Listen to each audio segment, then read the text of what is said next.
Imagine finding an ancient map that seems to remember parts of the world history says should not have been known. A map copied from lost sources, passed through vanished empires, and carrying fragments of knowledge that may have survived thousands of years longer than the people who first discovered it.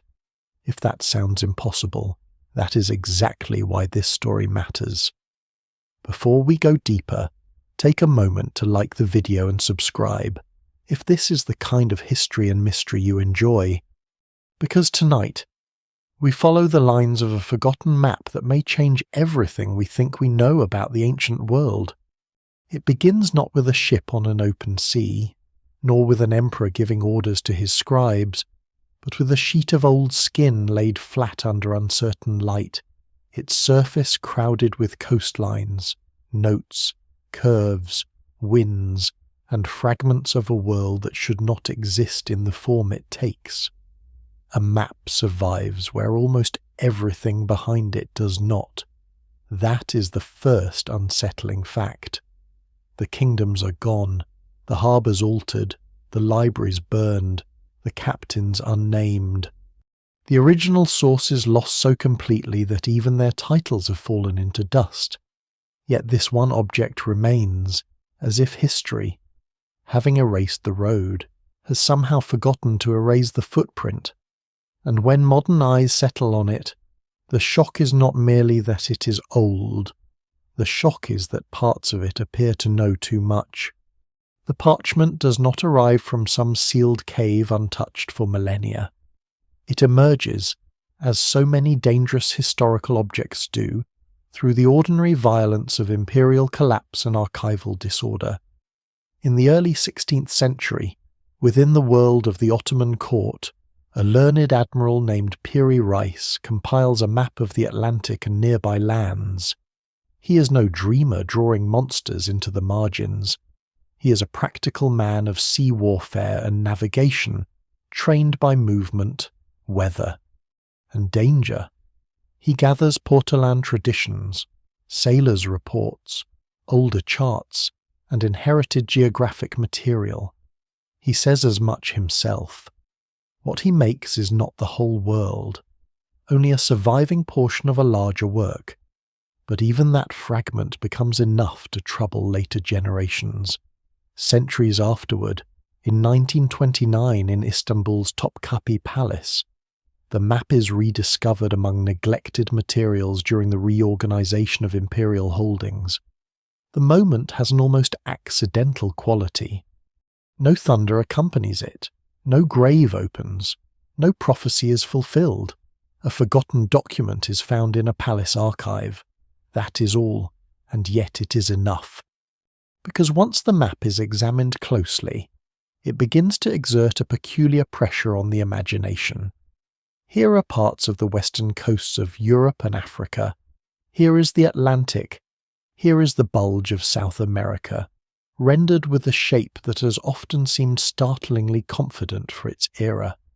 Here are islands, annotations, legends, and pieces of information gathered from multiple traditions. The surviving document is dated 1513. That matters. Columbus has sailed across the Atlantic only a generation earlier. European contact with the Americas is new, confused, partial, and politically explosive. Cartography is improving rapidly, but the world is still unevenly known. Vast regions remain mismeasured, imagined, or second-hand. Yet this map enters the scene carrying an air of accumulated memory, as though it has inherited far more than one man could personally observe. Before we go deeper, take a moment to like the video and subscribe. If this is the kind of history and mystery you enjoy, what gives the map its strange force is not simply accuracy, because ancient and early modern maps are rarely accurate in the way modern viewers expect. It is the combination of precision in some places, distortion in others, and the explicit claim that the compiler relied on much older sources. Piri Reis does not present himself as a lone genius inventing a new world from nothing. He writes like a man assembling pieces, Some came from recent voyages. Some, he says, came from Portuguese charts. Some may derive from Arabic traditions. Some, more tantalizingly, are said to go back to very old maps, even to material associated in later retellings with the Age of Alexander. Whether those claims are literal, exaggerated, misunderstood, or filtered through scribal convention, scholars still debate, but the implication is unavoidable. What lies on the parchment may not belong entirely to 1513. It may be a collage of knowledge layered across centuries, perhaps far longer.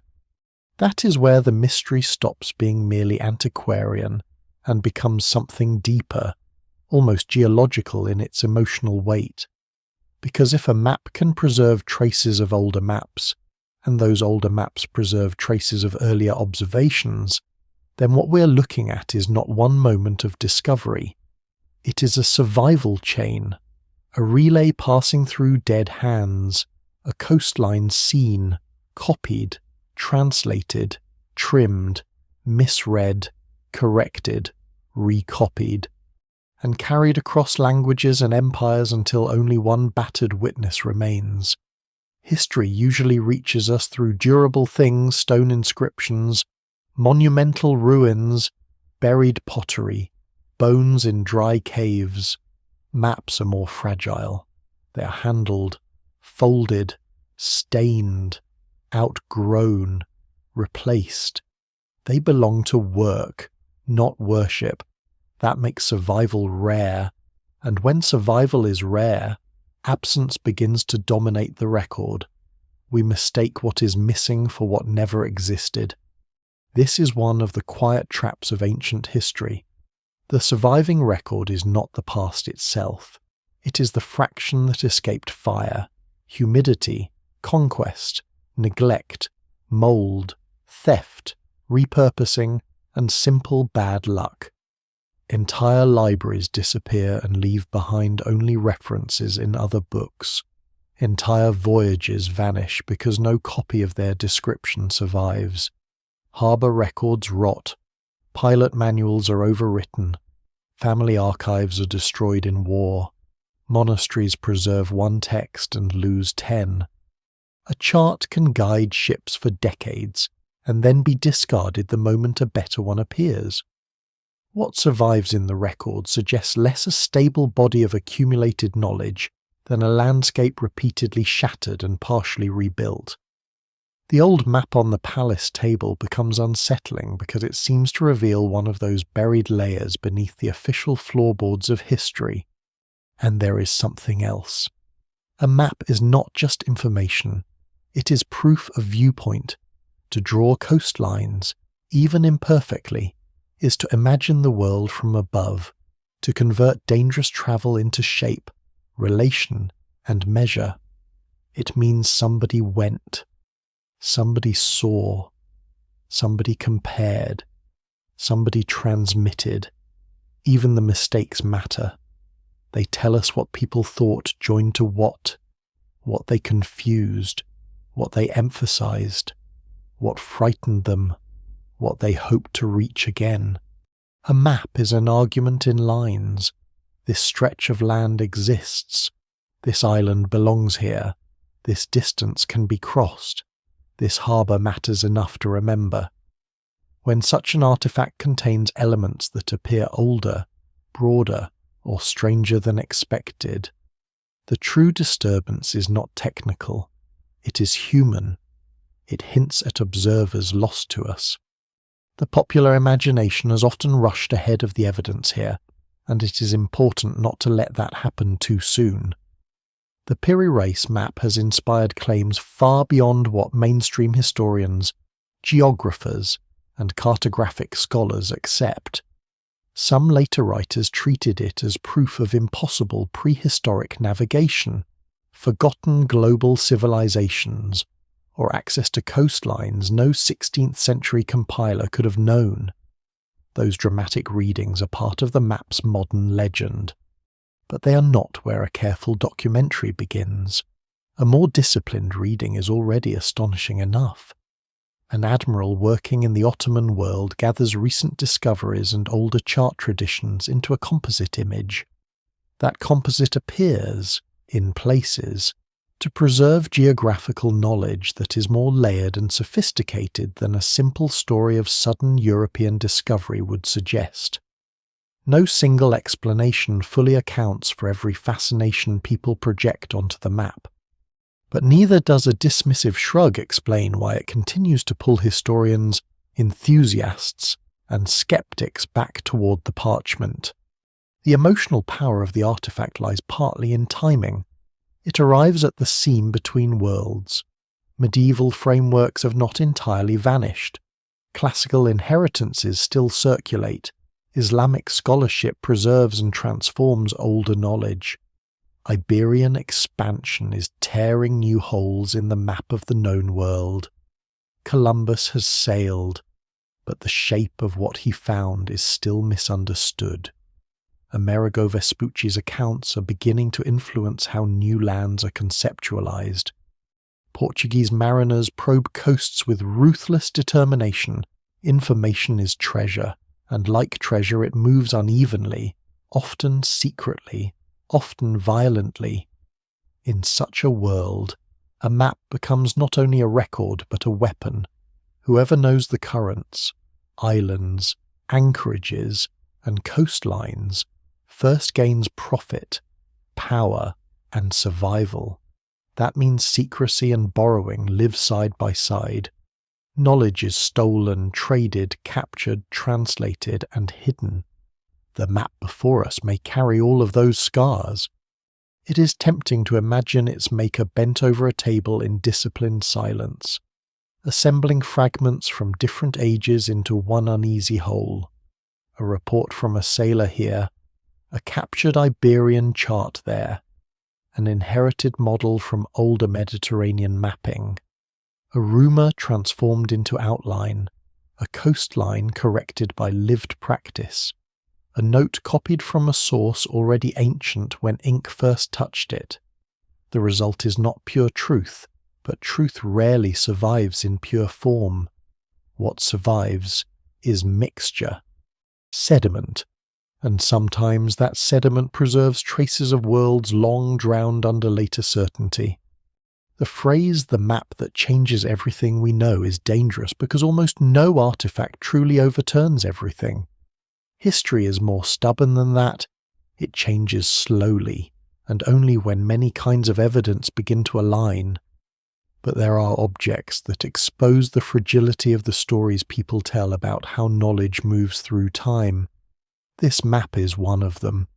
It reminds us that discovery is often rediscovery, that archives are cemeteries with doors left ajar, and that civilizations do not merely accumulate wisdom in a straight line. They lose it. They inherit it in fragments. They mislabel it. They preserve effects while forgetting causes. They handle ancient conclusions long after the method that produced them has vanished. So the mystery opens not with a question about one coastline or one disputed detail, but with a broader unease.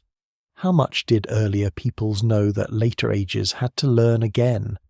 How often has geographic knowledge survived only in copies of copies, detached from the journeys that created it?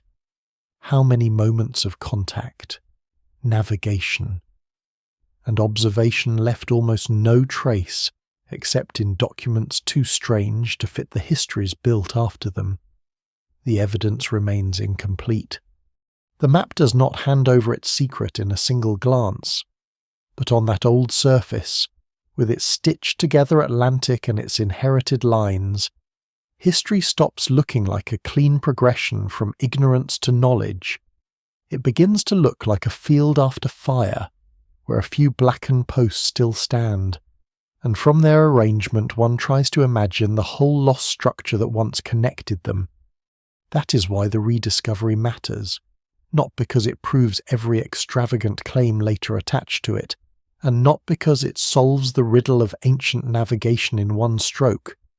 It matters because it invites a more unsettling thought.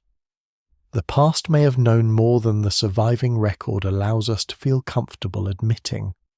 Not necessarily everything, not impossibly, but enough to warn us that the destruction of knowledge has happened again and again, and that sometimes what survives does so in forms almost designed to be misunderstood. A palace archive gives up a fragment, an admiral's compilation survives where his sources do not. A world of vanished charts flickers through one remaining skin, and from that point on, the old confidence begins to fray. Because if one map can carry the ghost of lost knowledge this far into the present, then the silence surrounding the rest of the ancient world may not be emptiness at all. It may be the silence left after whole libraries have already burned. To understand why this fragment feels so disturbing, it helps to step back from the parchment itself and look at the older habit of map-making as ancient people actually practiced it. Modern viewers often approach a map with unspoken expectations. They expect scale, projection, measured coastlines, consistent orientation, and the cool authority of something checked against satellite truth. Ancient maps rarely work that way. They are not failed modern maps. They are different instruments built for different worlds. They organize reality not only by distance, but by danger, trade, memory, ritual, myth, taxation, empire, and the practical needs of travelers who do not require the whole planet to be visible at once. In many cases, the ancient map is less a portrait of space than a tool for movement through a meaningful landscape. This matters because the first shock many people feel when looking at an old chart comes from judging it by standards it never claimed to meet. For most of human history, no one could step outside the earth and see the whole. No one possessed a godlike aerial view.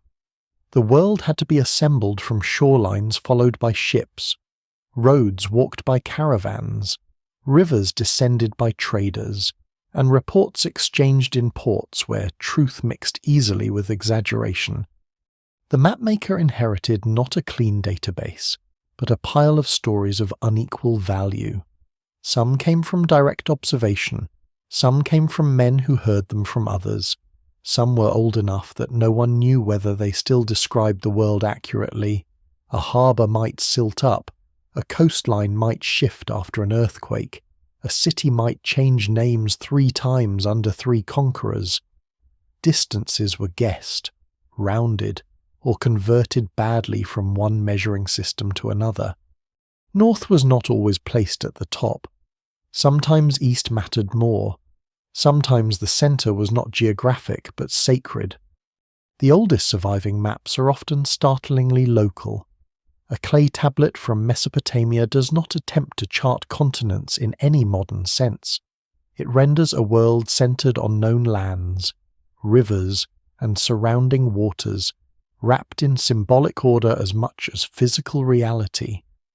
Egyptian representations privilege the Nile world, because that is where life, power, and administrative meaning reside. Greek thinkers begin to widen the frame, speculating about climates, encircling oceans, and the geometry of the earth. But even there the map is never purely observational. It is part measurement, part philosophy. Scholars calculate, compare, infer. They divide the inhabited world into zones. They discuss latitude in theory long before any practical system can tame all the distortions of long-distance geography. The imagination is never absent, yet imagination is not the same as fantasy. It often enters to fill gaps where evidence thins. That distinction is easy to miss. Ancient people were not simply drawing monsters because they were naive. They were marking uncertainty. At the edge of the known, strange peoples, dangerous animals, or fabulous islands serve as placeholders for regions only partly understood. A blank space is one option, a legendary one is another. Both tell the viewer that knowledge fades beyond this line. Medieval map traditions inherit much of the same logic.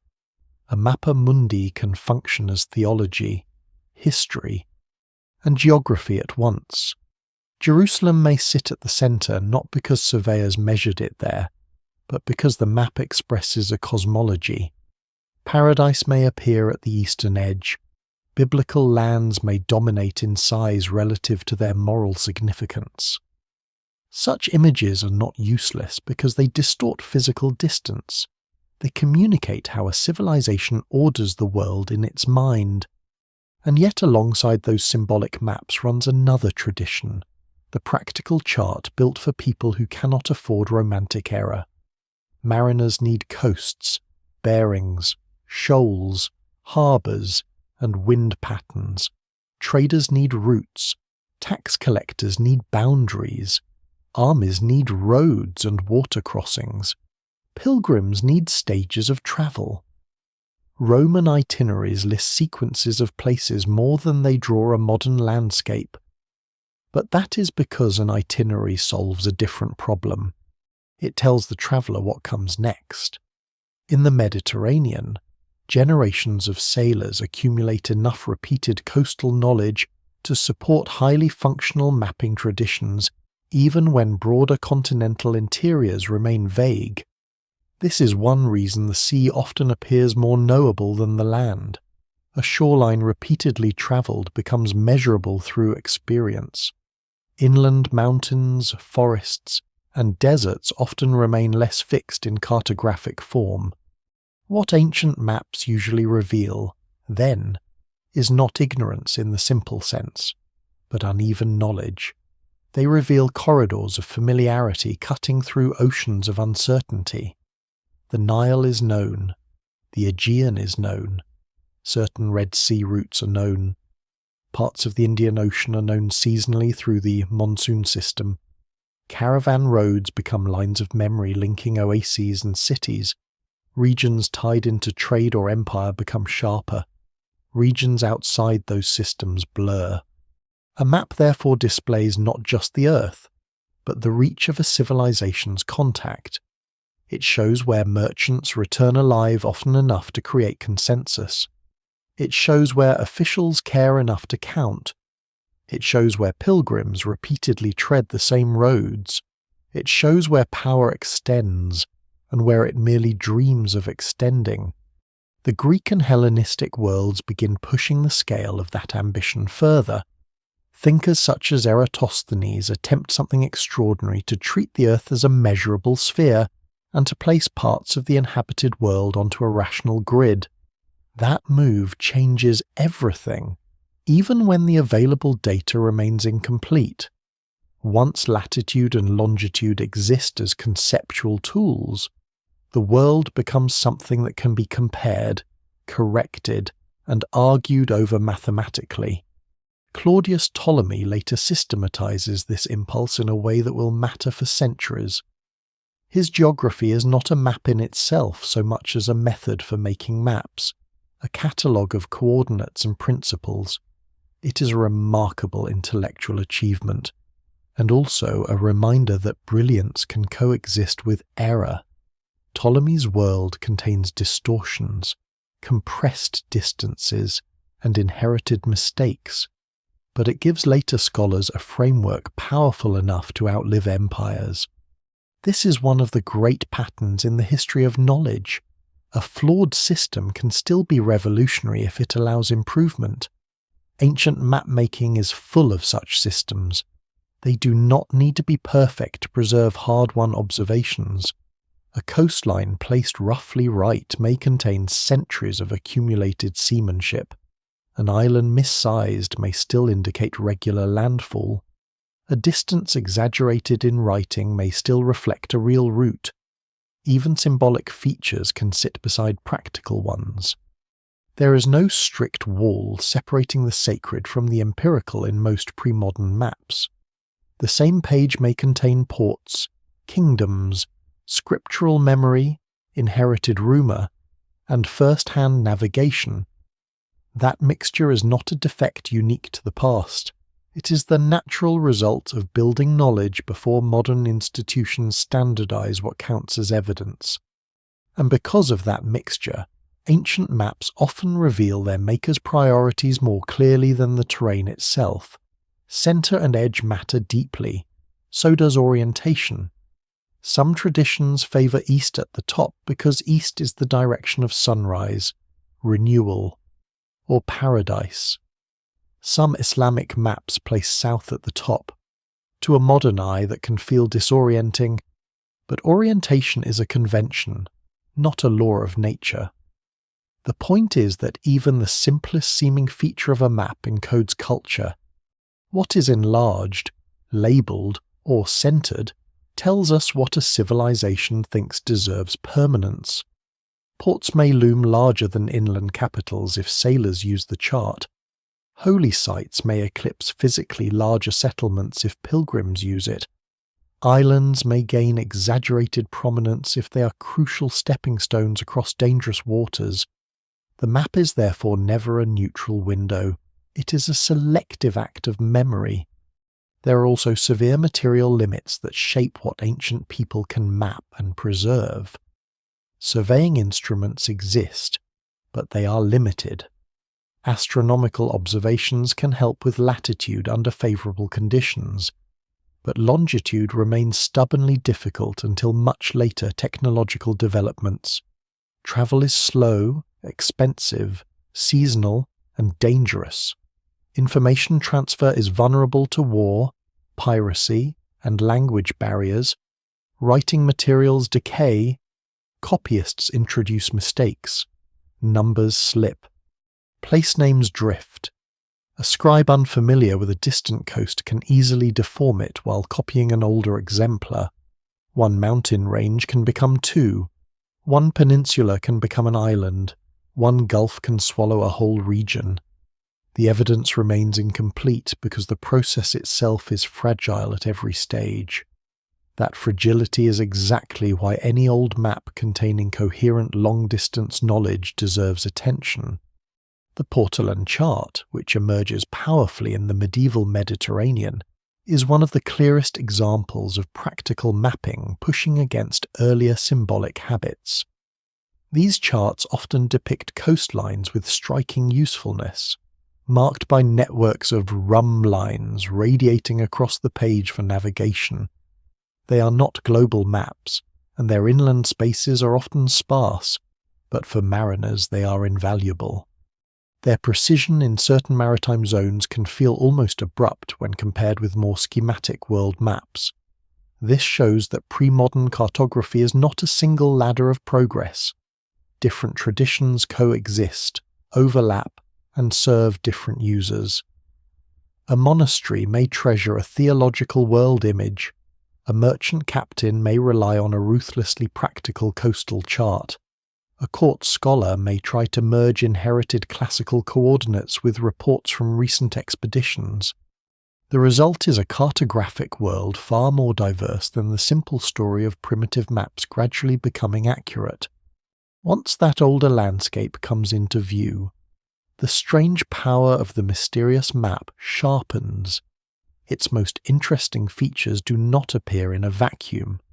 They belong to a world where maps can preserve highly competent local knowledge while still surrounding it with distortion, inherited myth, and incompatible source material. That means the presence of one apparently impressive coastline does not automatically prove impossibility. But neither should distortions elsewhere cause us to dismiss every accurate feature as accidental. Ancient maps often operate exactly in that unstable middle ground. They are mosaics of better and worse knowledge. Some parts are fresh observation. Some parts are archaeology in paper form, preserving things older than the artifact itself. A lesser known but important detail is how often map-making depends on communities rather than lone geniuses. The name on the surviving document is rarely the whole story. Pilots, merchants, captives, translators, scribes, instrument makers, patrons, and library keepers all leave fingerprints that remain anonymous.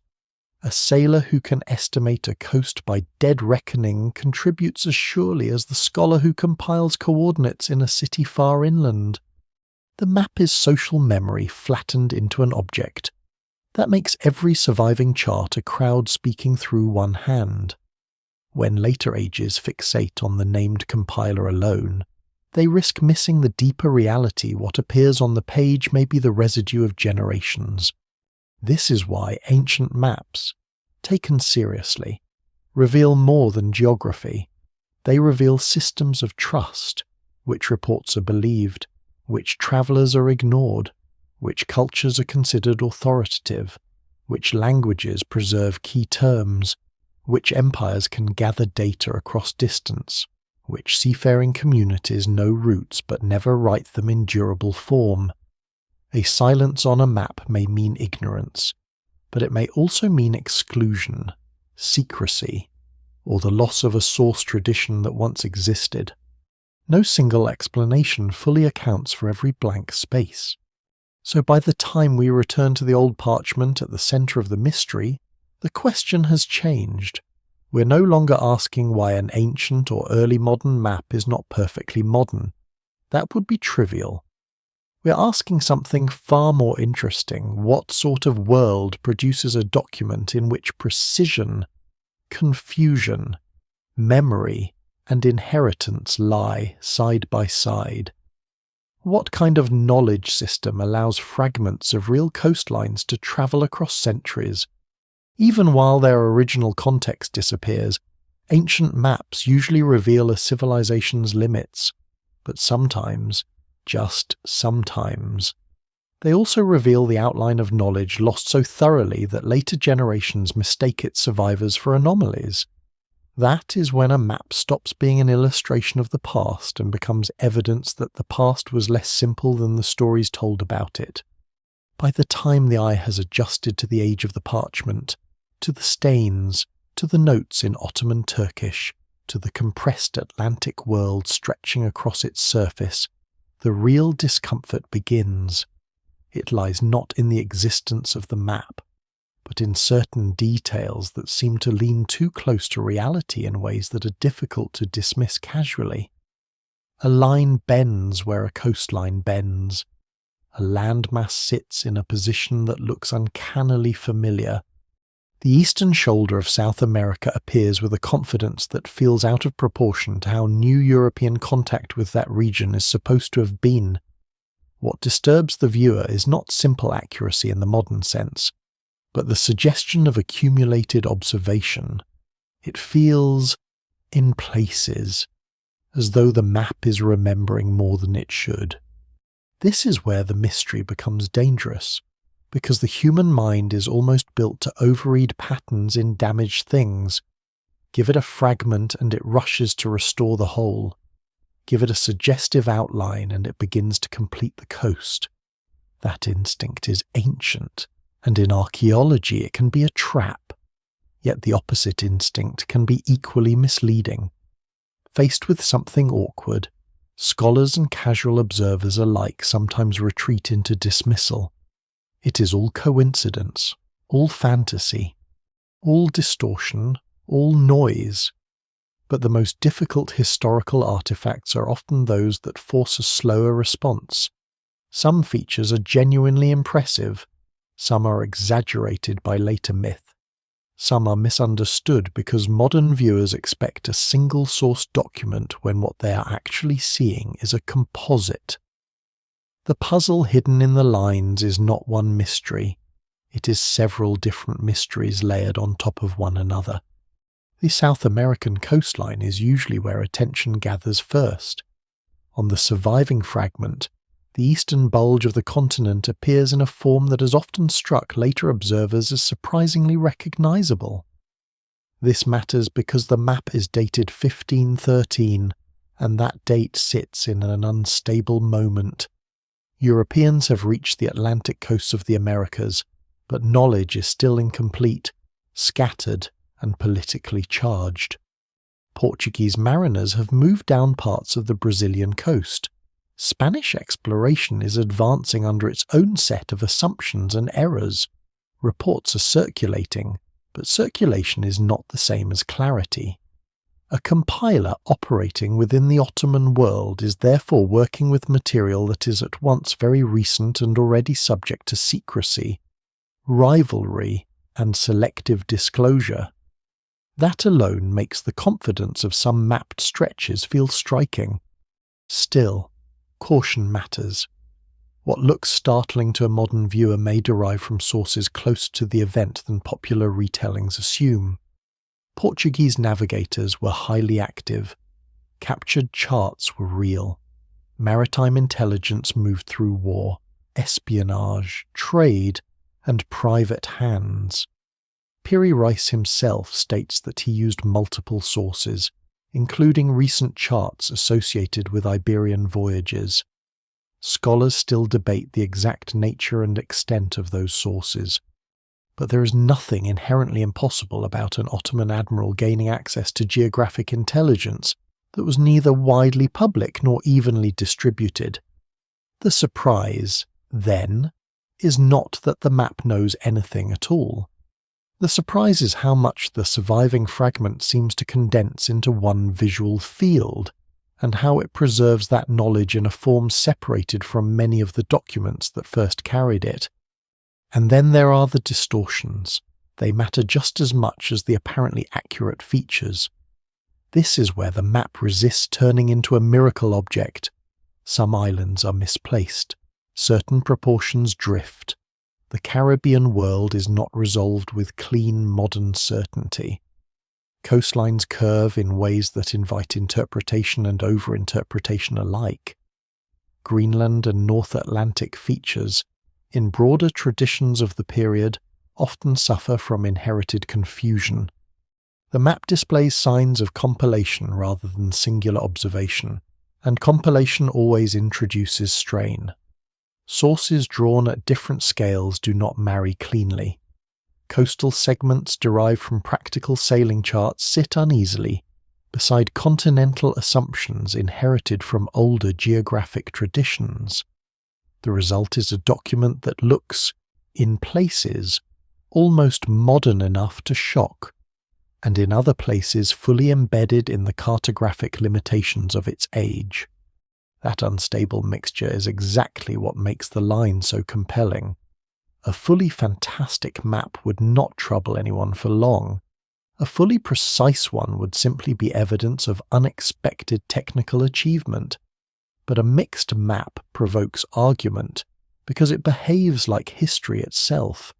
It preserves truth in fragments, error in fragments, and the seams between them. One part may come from a mariner with direct coastal experience. Another may derive from an older chart already warped by repeated copying. Another may reflect the gravitational pull of classical authorities whose prestige outlasted their precision. What survives in the record suggests that the compiler is not inventing the world, but stitching it. And stitched things always reveal tension where different fabrics meet. A lesser known but revealing detail in the debate is how often people mistake stylistic conventions for literal geographic claims. Coastlines on old maps are not photographs. They are shaped by the hand, the available surface, inherited conventions, and the need to fit one region around another. Cartographers may bend or compress areas to accommodate annotations, rum lines, decorative elements, or conflicting source fragments. This does not make the map useless. But it means that a line which appears to indicate one exact landform may not be intended with that rigidity. Scholars working carefully with early maps therefore do not ask only whether a shape resembles a real coastline. They ask how the map was made, what source traditions underlie it, what projection assumptions are implicit or absent, and how distortion accumulates when geographically distant segments are joined without a consistent framework. Yet even with those warnings in place, some correspondences remain difficult to ignore entirely. Certain stretches feel too informed to be purely speculative. Certain placements imply access to practical geographic knowledge. That does not require lost super civilizations or impossible aerial surveys. It requires something more historically grounded and, in many ways, more interesting, robust information networks. Ships move, charts are copied, captains compare notes, prize vessels are seized. Translators convert place names from one language into another. Court patrons collect documents they barely understand. Knowledge leaks. Maritime worlds are notoriously porous in this sense. Even states that guard strategic information cannot fully prevent sailors, pilots, deserters, merchants, and captives from carrying pieces of it elsewhere. This is where the lines on the map begin to point beyond geography and towards social structure. They imply communities of observation. Somebody has to know where a coast trends, how far a bay extends, where a river mouth enters the sea, what islands lie offshore, what land can be resupplied, where currents are hostile. Such knowledge is rarely born in libraries. It accumulates through repeated risk. The line on the page is the last quiet stage of a much louder history of storms, shipwrecks, bargaining, forced labour, navigation, and return. Every apparently confident coastal stroke may conceal dozens of unnamed voyages behind it.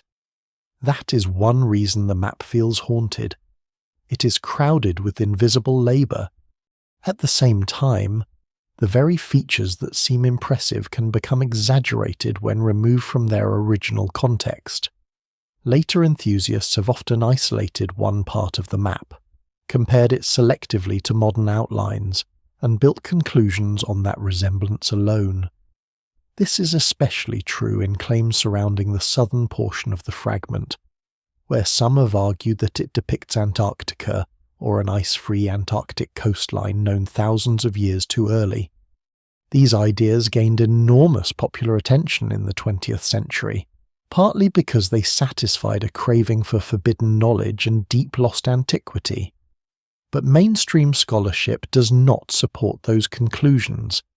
The identification is highly disputed, the fit is poor, and the argument depends on heavy interpretive stretching. The evidence remains incomplete, but not in a way that licenses every dramatic possibility. A careful reading demands restraint. The map is fascinating enough without asking it to perform miracles. Still, the fact that such theories flourish tells us something important about the artifact. It sits at exactly the point where legitimate historical complexity becomes vulnerable to myth-making, because the lines really are strange enough to provoke wonder. The map really does contain layered knowledge. It really does preserve a vision of the Atlantic world shaped by multiple traditions. It really does arrive from a time when older classical inheritances, Islamic scholarship, and fresh transoceanic discoveries were colliding. That is fertile ground for confusion. Once a document begins to look as though it knows more than one narrative of history says it should, people rush to explain the surplus. Some explanations stay close to evidence. Others leap into civilizational fantasy. The harder task is to stay with the discomfort, to admit that a map can be both impressive and limited, that a coastline can be better than expected without being inexplicable, that a compiler can preserve old knowledge without fully understanding its age.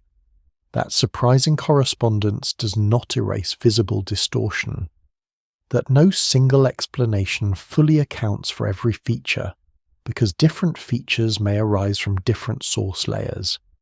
This is less satisfying than a grand revelation, but it is truer to the way complex artifacts usually work. They are not riddles solved by one key, they are deposits. To read them properly is to separate sediments without pretending the layers were ever clean. And there is one more unsettling point hidden in the lines. Even when a map is wrong, it can still preserve correct relationships of astonishing value. A misplaced coast may still show the existence of a coast. a compressed distance may still mark a route repeatedly travelled. A deformed peninsula may still indicate direct or indirect contact. Historians of science and cartography know this well. Old documents do not fail all at once. They fail unevenly. Their truths and errors coexist. That makes them resistant to both blind celebration and blanket dismissal. The mysterious map at the centre of this story keeps drawing attention for exactly that reason. It does not behave like a simple fraud, a simple fantasy, or a simple triumph of precision. It behaves like a battered survivor of a much larger knowledge system, one in which information moved farther and more unpredictably than later simplified histories sometimes allow. So the puzzle hidden in the lines is not that the map breaks history, it is that it exposes how incomplete many tidy histories of discovery really are. The old confidence that knowledge expands in a straight, clean line begins to look childish here. What the map suggests instead is entanglement recent voyages overlaying older sources, practical seamanship overlaying inherited world models, state secrecy failing to contain maritime exchange, and fragments of observation surviving long after their original owners disappear from memory. The lines do not tell a single story. They tell us that the world known to the past may have been wider, more connected, and more unevenly remembered than later ages like to believe. And once that possibility enters the room, even a damaged coastline starts to feel less like an illustration and more like testimony. If the map feels larger than the hand that drew it, that is because it belongs to a world already dense with movement long before the parchment itself exists. It is easy, from a modern distance, to imagine the ancient and medieval past as a series of separated civilizations waiting in isolation for dramatic moments of contact. The reality is less neat and far more fluid. Seas connect as much as they divide. Deserts channel traffic as surely as roads do. Mountain passes become funnels of exchange. Ideas travel with spices, slaves, metals, timber, grain, textiles, and rumour. By the time a 16th century admiral assembles older and newer geographic material into a single image, he stands at the far end of a chain built by empires, merchants, interpreters, pilots, and scholars who spend centuries turning scattered horizons into shared knowledge. The Mediterranean is one of the first great engines of this process, not because everyone in it understands the whole world, but because repeated contact creates zones of unusually dense familiarity. Phoenician sailors move goods and techniques across long coastal distances. Greek colonies knit together shorelines that would otherwise remain culturally separate. Egyptian, Levantine, Anatolian, North African, and later Roman systems of exchange layer over one another until the sea becomes a field of habitual circulation. Harbours rise and fall, but the habit of moving between them does not disappear. Grain ships, war fleets, pilgrim vessels, fishing craft, envoys, and smugglers all contribute, knowingly or not, to a deepening practical sense of coasts, winds, and anchorages, even when written charts from early periods do not survive. The knowledge required to move safely across such waters must exist in embodied form, held in the memory of working people. That practical memory is one of the least visible foundations of ancient geography. Long before a scholar writes coordinates into a treatise, a pilot has to know where the dangerous shoals lie, how the shoreline appears in morning light when seasonal winds shift, and which harbour can still be reached after sunset. Much of this knowledge never becomes literature. It is spoken, demonstrated, corrected, and inherited. A boy learns it from older sailors. A captain compares notes with another in a foreign port through a translator. A navigator survives a storm and slightly alters what he trusts about a current thereafter. The archive rarely preserves these moments, yet without them, the more elegant intellectual structures of geography would float on air. The world that made a puzzling map possible is therefore not only a world of libraries, it is also a world of calloused hands, repeated routes, and communities that measure space through survival. As Mediterranean systems expand and overlap, other corridors open beyond them. The Red Sea and Arabian Sea form another immense route complex, one tied not only to local exchange, but to the monsoon rhythms of the Indian Ocean. This is one of the great environmental facts in the history of navigation. The monsoon does not make sailors wise, but it makes certain long-distance crossings more predictable than outsiders sometimes assume. Once navigators understand the seasonal reversals of wind, routes linking East Africa, Arabia, India, and beyond become not random adventures but structured opportunities. Roman merchants sail toward Indian ports. Arab and Persian navigators inherit and deepen maritime traditions. East African coastal societies participate in trade webs that bind them to larger commercial worlds. Knowledge moves with cargo, and geography sharpens where commerce repeats itself often enough. The same pattern appears on land. Caravan routes across Arabia, Central Asia, and the Sahara do not create continuous detailed maps in the modern sense, but they do produce chains of reliable staging points, remembered distances, watering places, hazards, and political boundaries. A trader need not know the shape of a continent to know which oasis lies 3 days from the next, which mountain track is safe in spring, which rulers demand tolls, and which roads are vulnerable to raiding. Over time, these local certainties accumulate into broader geographic imagination. Empires help accelerate that process when they tax roads, build infrastructure, sponsor surveys, or demand administrative descriptions of provinces. They also distort it, because imperial maps often privilege centers of control and neglect regions outside the tax or military horizon. Even so, the wider the machinery of rule and trade extends, the more opportunities there are for pieces of the world to become legible to one another. This is where scholarship enters the story with particular force. The ancient and medieval world does not lack thinkers interested in the size, shape, and arrangement of the earth. Greek mathematical geography pushes beyond local mapping by asking global questions. Eratosthenes estimates the circumference of the earth with extraordinary ingenuity. Later writers debate climatic zones, habitable regions, and the relation between celestial observation and terrestrial position. Roman systems preserve route knowledge and administrative geography. In late antiquity and the medieval Islamic world, older Greek material is translated, critiqued, and reworked. Scholars in Arabic reading intellectual centers do not simply copy inherited knowledge. They test, compare, and expand it. Astronomers, geographers, and administrators operate in courts and scholarly settings where the practical demands of empire and the theoretical demands of science often meet. One of the most important figures in this long story is Al-Idrisi, working in the 12th century at the Norman court in Sicily. His world map and geographic compendium draw on classical inheritance, traveller testimony, and the multilingual as cross-cultural environment of the Mediterranean.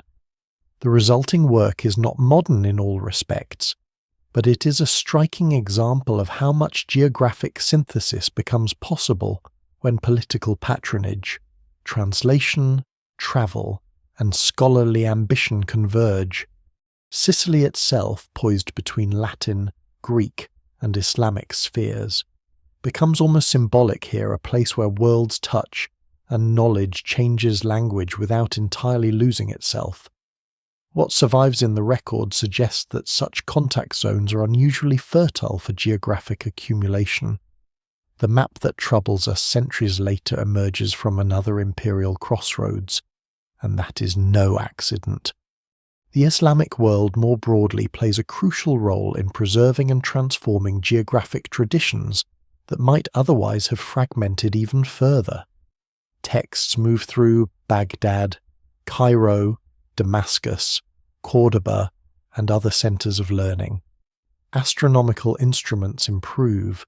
Debates over coordinates, climates, and regional description continue. Seafaring in the Indian Ocean and commerce across Afro-Eurasia supply streams of practical information. This does not mean a seamless global science or a perfect archive. Far from it. Manuscripts are lost, measurements disagree, political collapse interrupts institutions. But the intellectual infrastructure exists for old material to survive in altered form and for new observations to be inserted into inherited frameworks. That is exactly the kind of environment in which a later compiler might gain access to source traditions far older than the paper or skin in front of him. Then come the age of Atlantic expansion and the violent acceleration of maritime intelligence. Portuguese navigators move step by step down the coast of Africa, establishing patterns of reconnaissance, return, correction, and guarded record-keeping. The Atlantic islands become laboratories of navigation and empire. Columbus crosses westward under assumptions that are themselves entangled with inherited classical miscalculations. Recent maritime practice and fierce royal ambition. The Spanish and Portuguese crowns scramble to claim, conceal, and exploit information. Maps become strategic assets. Pilots' knowledge is monitored. Charts can be restricted, copied, stolen, or captured. In theory, this should tighten control over geographic knowledge. In practice, it creates an atmosphere in which information becomes even more valuable and therefore even more likely to leak. Or is part of that leakage. So is piracy. So is diplomacy. So are prisoners. An empire does not need peaceful scholarly exchange alone to obtain someone else's chart. Documents are taken from ships. Sailors shift employers. Interpreters carry details between language worlds. Merchants notice coastlines even when commerce, not science, is their aim. The Ottoman Empire, facing both Mediterranean and wider imperial rivals, is not standing outside this process but within it. Its officials, admirals, and scholars inhabit a world saturated with geographic competition.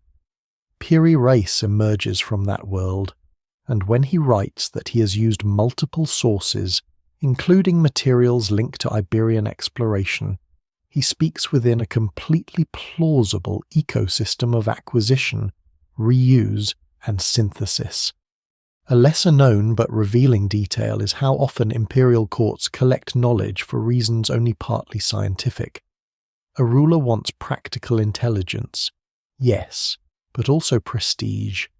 To possess a world description is to possess, symbolically, a world. Libraries, map rooms, chronicles, astronomical tables, and travel accounts serve administration. But they also flatter power. Courts patronize scholars because scholarship reflects glory back onto the throne. This can distort information, but it also preserves it. Manuscripts survive because someone powerful valued them, even for mixed motives. The world that makes an extraordinary map possible is therefore also a world of vanity, rivalry, and display. Knowledge is saved not only by truth-seeking, but by ambition. And yet, despite all this movement, the resulting picture is never complete. Networks create asymmetry as much as coverage. Ports become highly legible, while interiors remain vague. Strategic coasts are mapped better than regions with little immediate profit. whole bodies of indigenous knowledge may be ignored, appropriated without attribution, or filtered through foreign categories that flatten what they originally meant. Scholars still debate how much non-European, non-elite, and non-written geographic knowledge shaped the maps later preserved under famous names. The evidence remains incomplete, but it is almost certain that the visible archive underrepresents the full range of people who understood routes, seasons, landfalls, and coastlines. This matters because it changes the emotional scale of the mystery. The strange map on the table is not evidence of one impossible leap. It is evidence of a world already crowded with routes, institutions, and habits of comparison. It belongs to the long afterlife of older voyages and older compilations. Its unsettling features become less magical and more profound. They suggest that by the time the document is made, the known world is already a palimpsest. Fresh discoveries are being written over older memories that were never fully erased. Classical geography, Islamic scholarship, mariner practice, imperial secrecy, captured charts, and commercial travel all intersect in the same historical bloodstream. No single explanation fully accounts for every line, but the world that produced those lines is no longer hard to imagine. It is a world of constant motion, where knowledge rarely sits still long enough to remain pure. So when the map seems to know too much, perhaps what it really reveals is that history has underestimated the density of connection behind it. Not universal knowledge, not omniscience.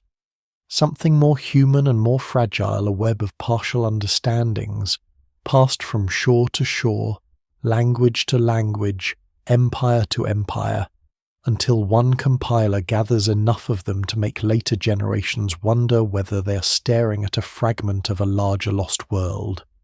In a sense, they are. Not a vanished super-civilization, but a vanished network of hands, ships, manuscripts, markets, and minds whose combined memory extended farther than the clean narratives of discovery would later admit.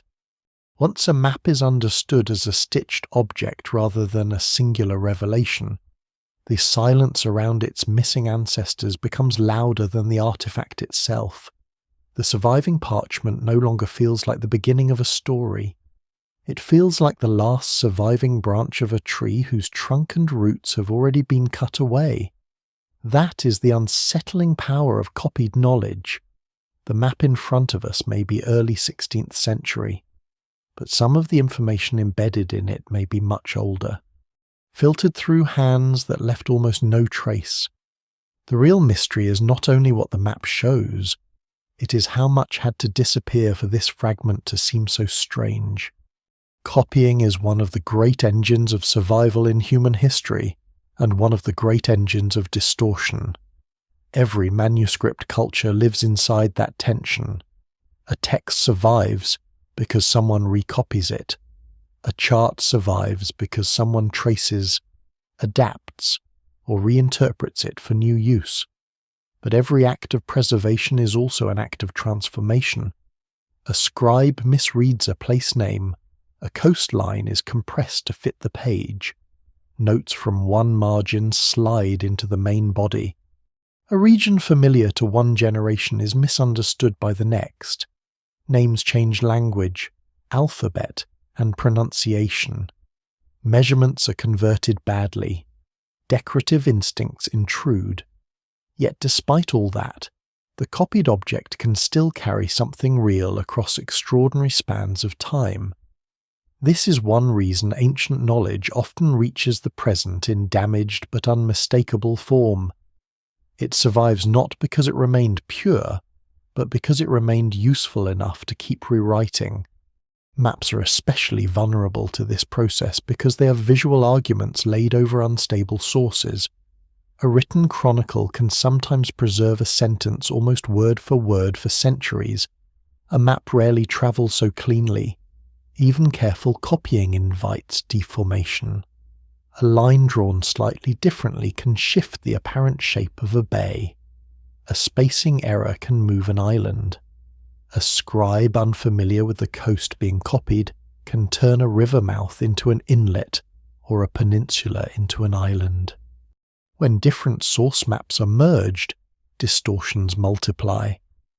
A compiler trying to reconcile charts from separate traditions may not even realize that they are based on incompatible scales or projections. And yet, amid all that strain, older geographic memory can still persist like a fossil in broken rock. This makes the surviving map less like an original masterpiece and more like a late manuscript of a lost book. Historians know this pattern well from literature, philosophy, and science. Much of what is known about classical authors survives only in copies made centuries after the original composition. Sometimes the oldest surviving manuscript of a famous work is separated from its source by 1,000 years or more. The same principle applies to cartographic knowledge, but with even greater fragility. We should assume that most ancient and medieval maps have not survived. The materials were too vulnerable, the use too practical, the chain of preservation too accidental. A chart might guide ships for decades, then be discarded once it was worn, superseded, or politically compromised. If only a tiny fraction of text survives from antiquity, the fraction of working maps must be smaller still. That simple fact changes the emotional balance of the mystery. Instead of asking why one old map contains traces of unexpectedly broad knowledge, it may be wiser to ask why we ever assumed such traces would be rare. The archive is a ruin. It does not preserve the normal flow of the past. It preserves the exceptions.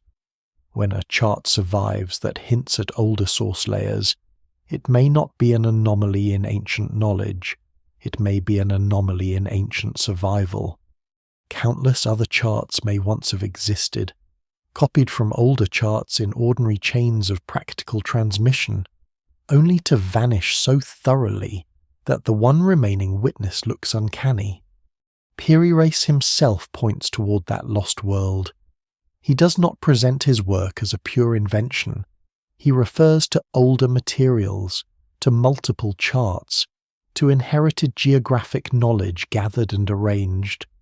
Later readers have often focused on the most dramatic implications of those claims, but the basic historical point is already significant.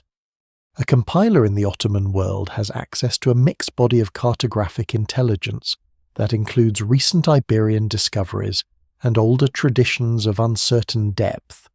That is exactly what a transitional age should produce. New coastlines are entering wide circulation, but they do not arrive in an empty intellectual space. They are interpreted through older habits of mapping. They are copied beside older coastlines. They are added to manuscripts that already carry memory from entirely different eras. A lesser known but crucial detail is that map-making often lives downstream from texts that describe geography without surviving as maps themselves. Ancient and medieval scholars write region by region, port by port, climate by climate. Travellers list routes, distances, and peoples. Sailors preserve periploi, coastal itineraries, and practical sailing descriptions.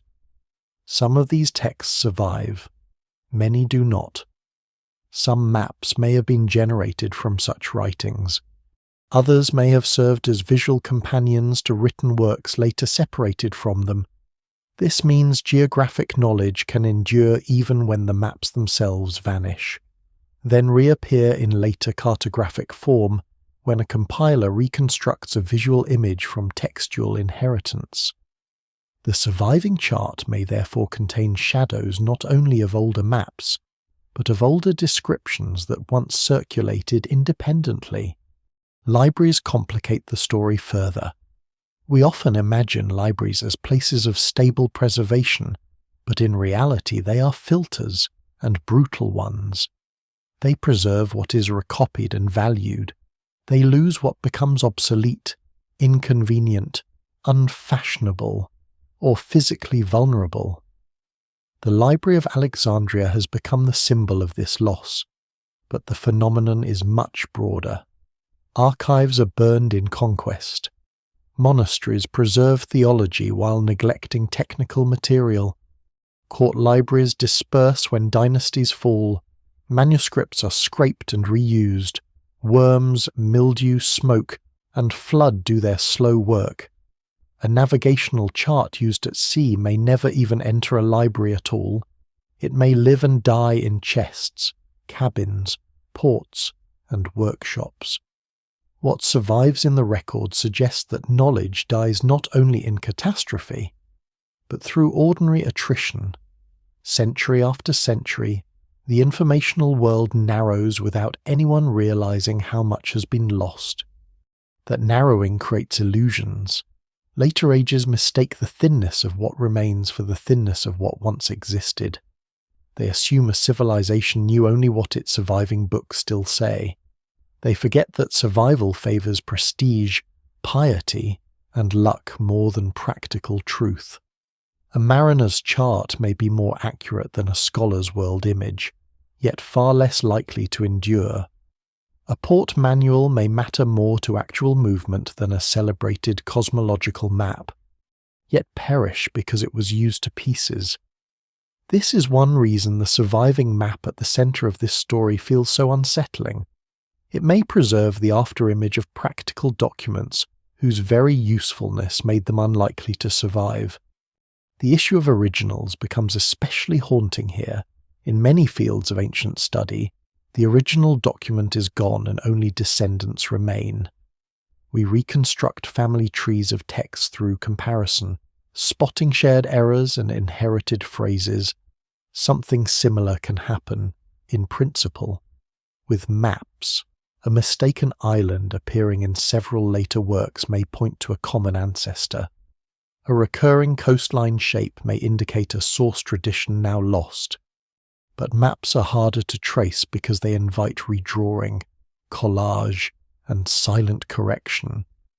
Their genealogy is often messier than that of written prose. Still, the logic remains. When one map contains both fresh and older-looking knowledge, it may be preserving lineages of information whose ancestors no longer exist in physical form. Scholars still debate how deep those lineages run in specific cases, and caution is necessary. It is easy to romanticize lost originals into something almost mythical. Not every old source was brilliant. Not every missing chart contained revelations. Many were probably mediocre, partial, or wrong. But that does not weaken the larger point. Even a mediocre source can carry a correct coastline segment from one century into another. Even a distorted copy can preserve the memory of contact. No single explanation fully accounts for every surviving feature because the chain behind a map is rarely singular. It may include classical texts, Islamic geographic traditions, Portolan practices, captured Iberian charts, oral sailor knowledge, and scribal repair all at once. There is a quiet irony here. The more copied a body of knowledge is, the more likely it is to survive in some form, but the less likely later readers are to recognize where it truly began. Origins blur.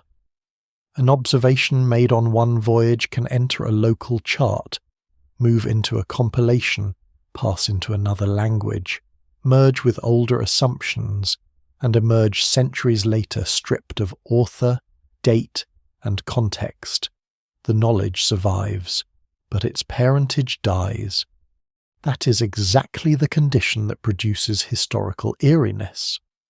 A later artifact seems to know something impossible, when in fact it knows something inherited. And inheritance in history is rarely tidy. Civilizations do not simply pass torches in a neat line. They drop them, relight them, borrow fire from neighbors, forget where the flame came from, and sometimes preserve the ember while losing the story of how it was first lit. The surviving map may be one of those embers. It does not need to be miraculous to be profound. It only needs to be what it appears to be a late witness to older geographic memory, preserved through copying so long and so unevenly that the originals have vanished beneath it. That recognition changes how the mystery feels. The map is no longer asking us to believe in impossible knowledge. It is asking us to take loss seriously, to understand that erased originals can leave descendants, to accept that the destruction of libraries, workshops, charts, and route books may have stripped ancient geography of most of its working record, and to consider that what shocks us now may simply be the sight of ordinary historical continuity peeking through an archive so damaged that continuity looks like a miracle. In that sense, the map does not just preserve coastlines, it preserves a warning. Human knowledge can travel very far through copies. It can also lose its name long before it loses its shape. Long before the map becomes a mystery on a table, the sea has already been doing its quiet work on human thought. It is easy to imagine oceans as blank barriers, immense emptiness between one meaningful coast and another. For most of history, they are exactly the opposite. They are structured spaces, full of repeating forces that reward memory and punish ignorance. The sea is not empty to those who depend on it. It has seasons, lanes, moods, traps, and habits. Winds arrive with enough regularity to become expectation. Currents pull with enough consistency to become roots. Birds, swells, cloud forms, watercolour, drifting vegetation, and even the smell of land can turn distance into pattern. This is why maritime knowledge can extend far beyond what later written histories seem prepared to acknowledge. Sailors do not need to see the whole ocean to learn its grammar. That grammar matters because one of the deepest assumptions behind the mystery of an ancient map is that broad contact must have been rare, improbable, or almost accidental. In reality, once a seafaring culture has enough incentive and enough repeated experience, the sea stops being random. It remains dangerous, but danger and familiarity are not opposites. The Mediterranean, for example, looks fragmented on a modern map, crowded with islands, peninsulas, and enclosed waters, to mariners. Those same features make it navigable by stages. One horizon leads to another. Harbours and anchorages punctuate risk. Seasonal knowledge accumulates quickly because voyages are repeated, not singular. A coast travelled 50 times ceases to be merely observed. It becomes known in the body. The same principle applies with different scales and greater hazard to wider waters. The Atlantic is often imagined as a dramatic divide, and in some ways it is. But even here the ocean is shaped by powerful regularities. The clockwise gyre of the North Atlantic, the trade winds, the westerlies, and the equatorial systems do not guarantee success, but they create patterns that can be learned. Iberian mariners, Atlantic island settlers, fishermen, and pilots do not move over abstract blue emptiness. They move through a field of force. Return routes become as important as outward ones. This is one reason the development of Atlantic navigation is not simply a story of courage. It is a story of technique, adaptation, and patient recognition that the ocean has pathways. Once those pathways are known, movement accelerates. Information accelerates with it. The same is even more obvious in the Indian Ocean, where the monsoon system effectively sets a seasonal clock for maritime exchange. For centuries, sailors crossing between East Africa, Arabia, India, and Southeast Asia used the reversing winds to plan departures and returns. This does not make the voyages easy. Ships still founder, coasts remain treacherous, political conditions shift. But the existence of predictable seasonal winds transforms what outsiders might think of as impossible distance into manageable rhythm.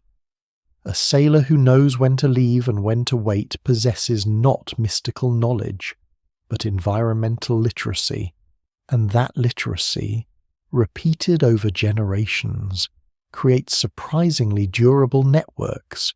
Ports become repositories of information. Pilots memorize timings. Merchants build expectation into contracts and journeys. A mapped world grows first in practice, only later on parchment. There is a lesser-known but crucial point here. Maritime knowledge often sharpens at the edges of necessity rather than curiosity.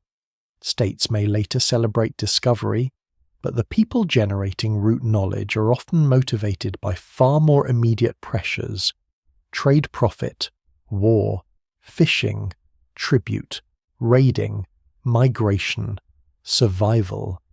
They sail because goods must move, rivals must be watched, islands must be supplied, storms must be endured, or hunger demands it.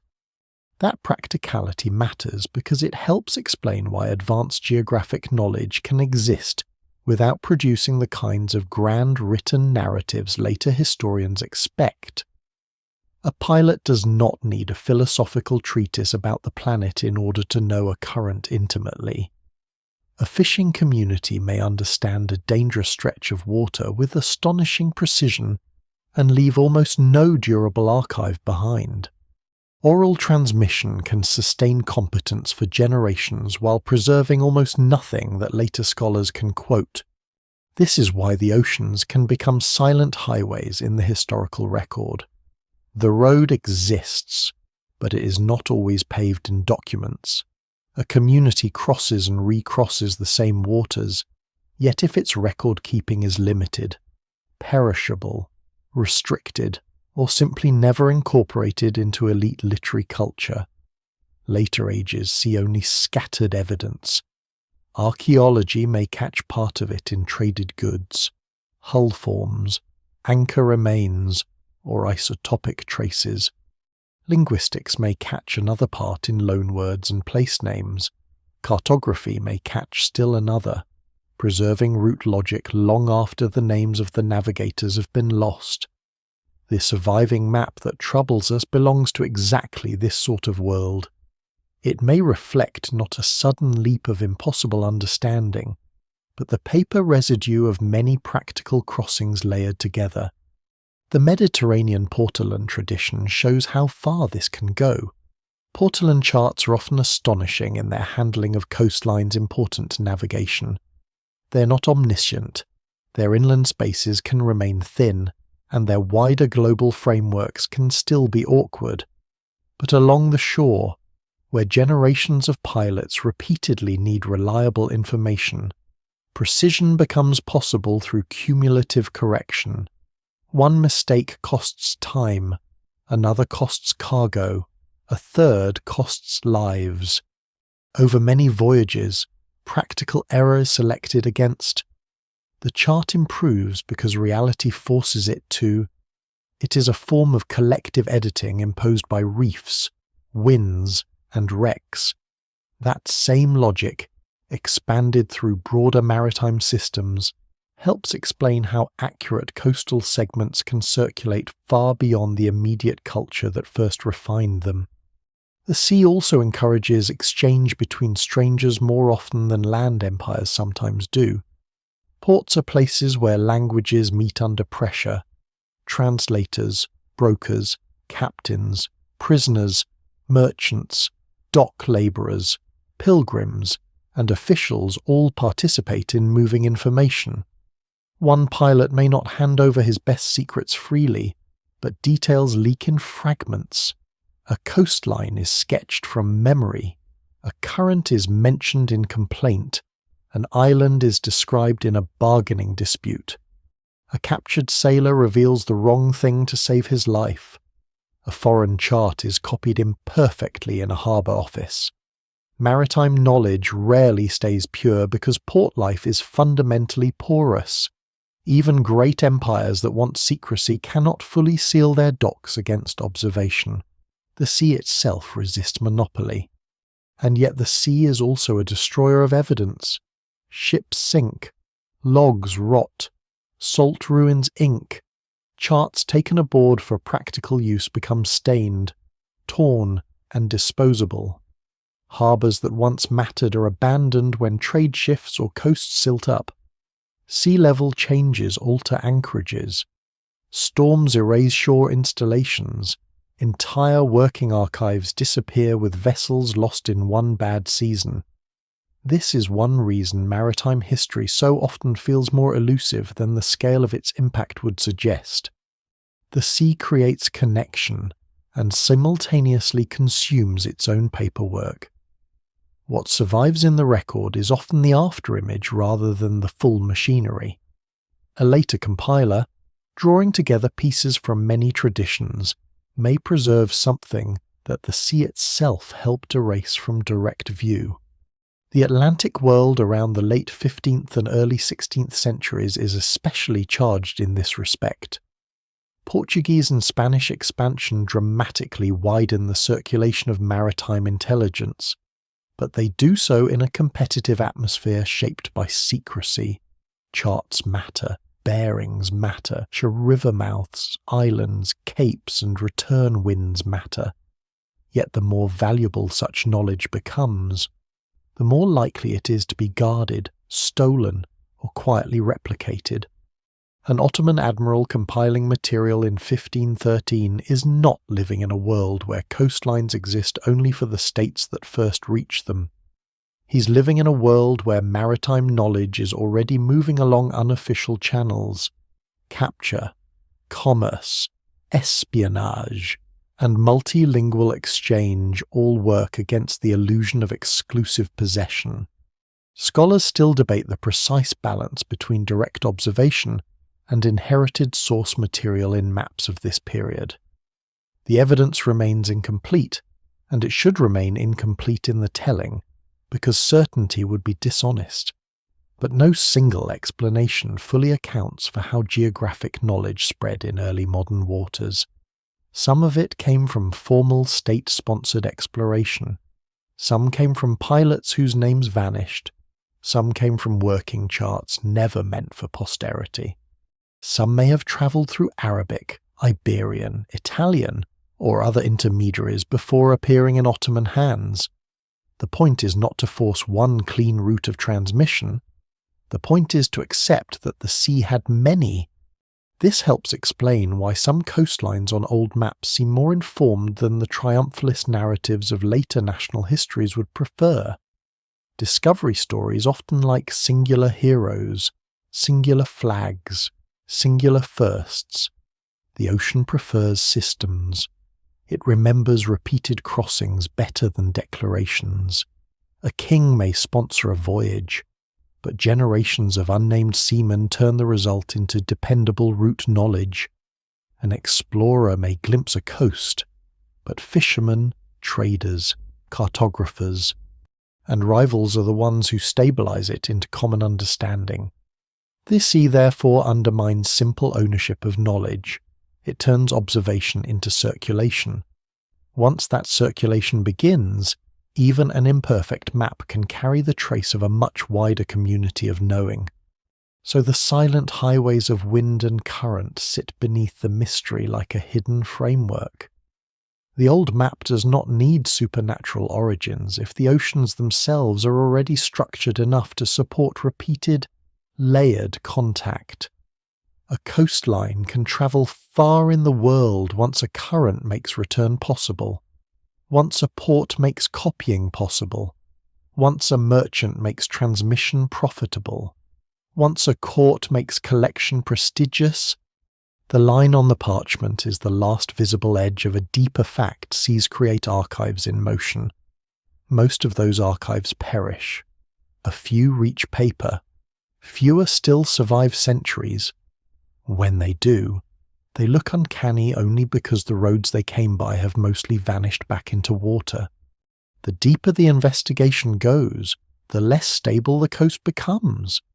What first looked like a clean miracle of preservation begins to reveal itself as something more difficult and, in some ways, more interesting, a struggle between resemblance and deformation. Certain lines on the map seem to correspond uncannily with real shores. Others drift, kink, or swell in ways that refuse simple confidence. It is here, more than anywhere else, that people divide into camps. One group sees proof that something extraordinary has survived from a lost chain of observation. Another sees only the natural looseness of old cartography, shaped by copying, bad scaling, and the human tendency to notice the hits and ignore the misses. Both instincts capture part of the truth. Neither is enough on its own.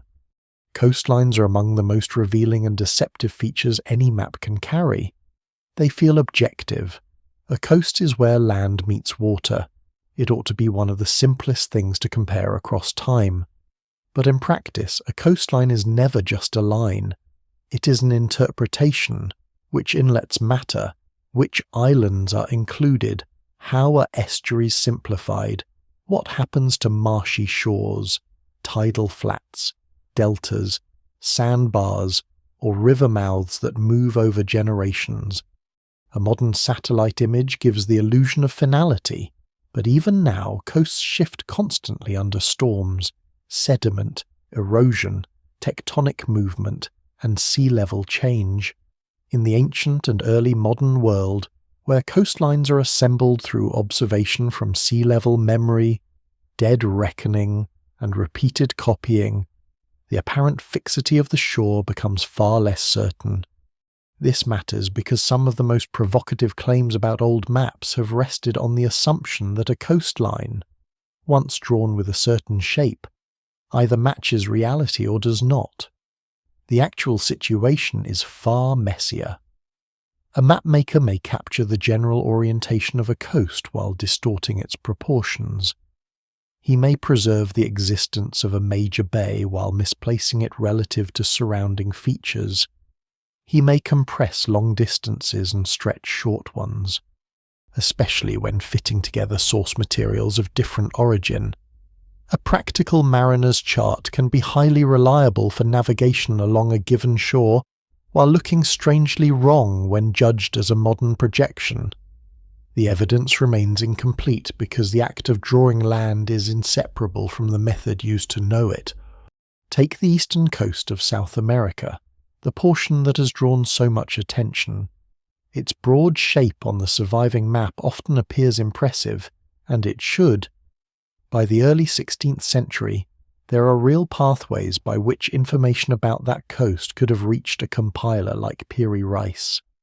Portuguese activity in the South Atlantic is substantial. Pilot knowledge exists. Charts circulate, however imperfectly.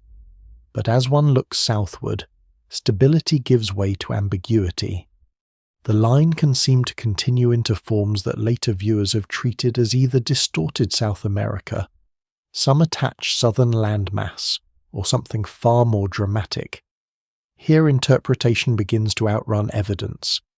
The farther a line moves from areas of denser, repeated observation, the more tempting it becomes to project onto it what one hopes the map will prove. This is not a failure unique to enthusiasts. Scholars, too, must guard against forcing coherence onto damaged artifacts. A surviving fragment encourages completion. One sees a partial coast and begins mentally extending it. One compares one curve to another. One notices resemblance at one scale and forgets mismatch at another. That is why careful cartographic analysis pays attention not only to shape, but to construction. Does the line derive from one source or several? Is the orientation consistent? Are labels clustered in a way that suggests later insertion? Does the spacing of ports imply practical navigation or decorative filling? Are there signs of coastal knowledge gathered segment by segment, rather than conceived as one continuous whole? These questions matter more than the emotional thrill of resemblance. because they help distinguish between inherited observation and retrospective fantasy. A lesser known but crucial complication is that coastlines become less trustworthy, not merely because the map maker is ignorant, but because different source traditions may define the same coast differently. A sailor hugging shore sees one reality, an inland scholar compiling reports sees another. A pilot concerned with anchorages emphasizes capes, estuaries, and islands useful for navigation. A court cartographer may smooth those practical irregularities into a more legible continental outline. A copied source may flatten complexity for the sake of fit. Thus, when coastlines refuse to behave, they are often telling us something about layered usage.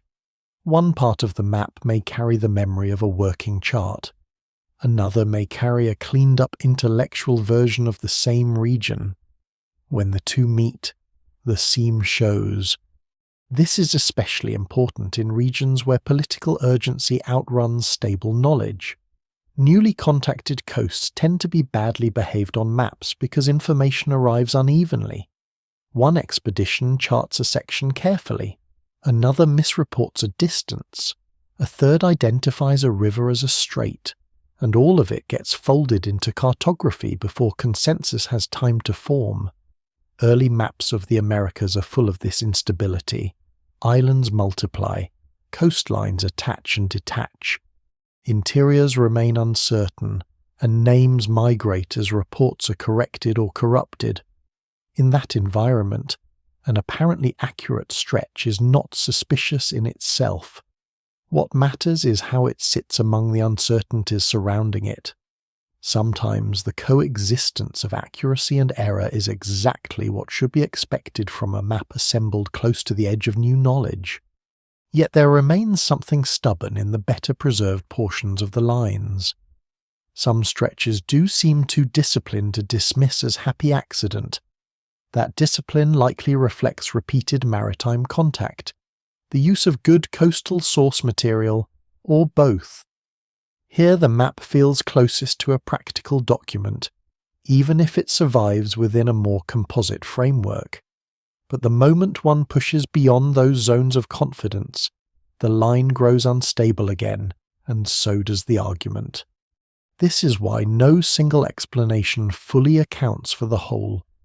The coast may be excellent in one part because of recent pilot knowledge, confused in another because of inherited classical geography, and bizarre in a third because a copyist was reconciling contradictory materials on a limited surface.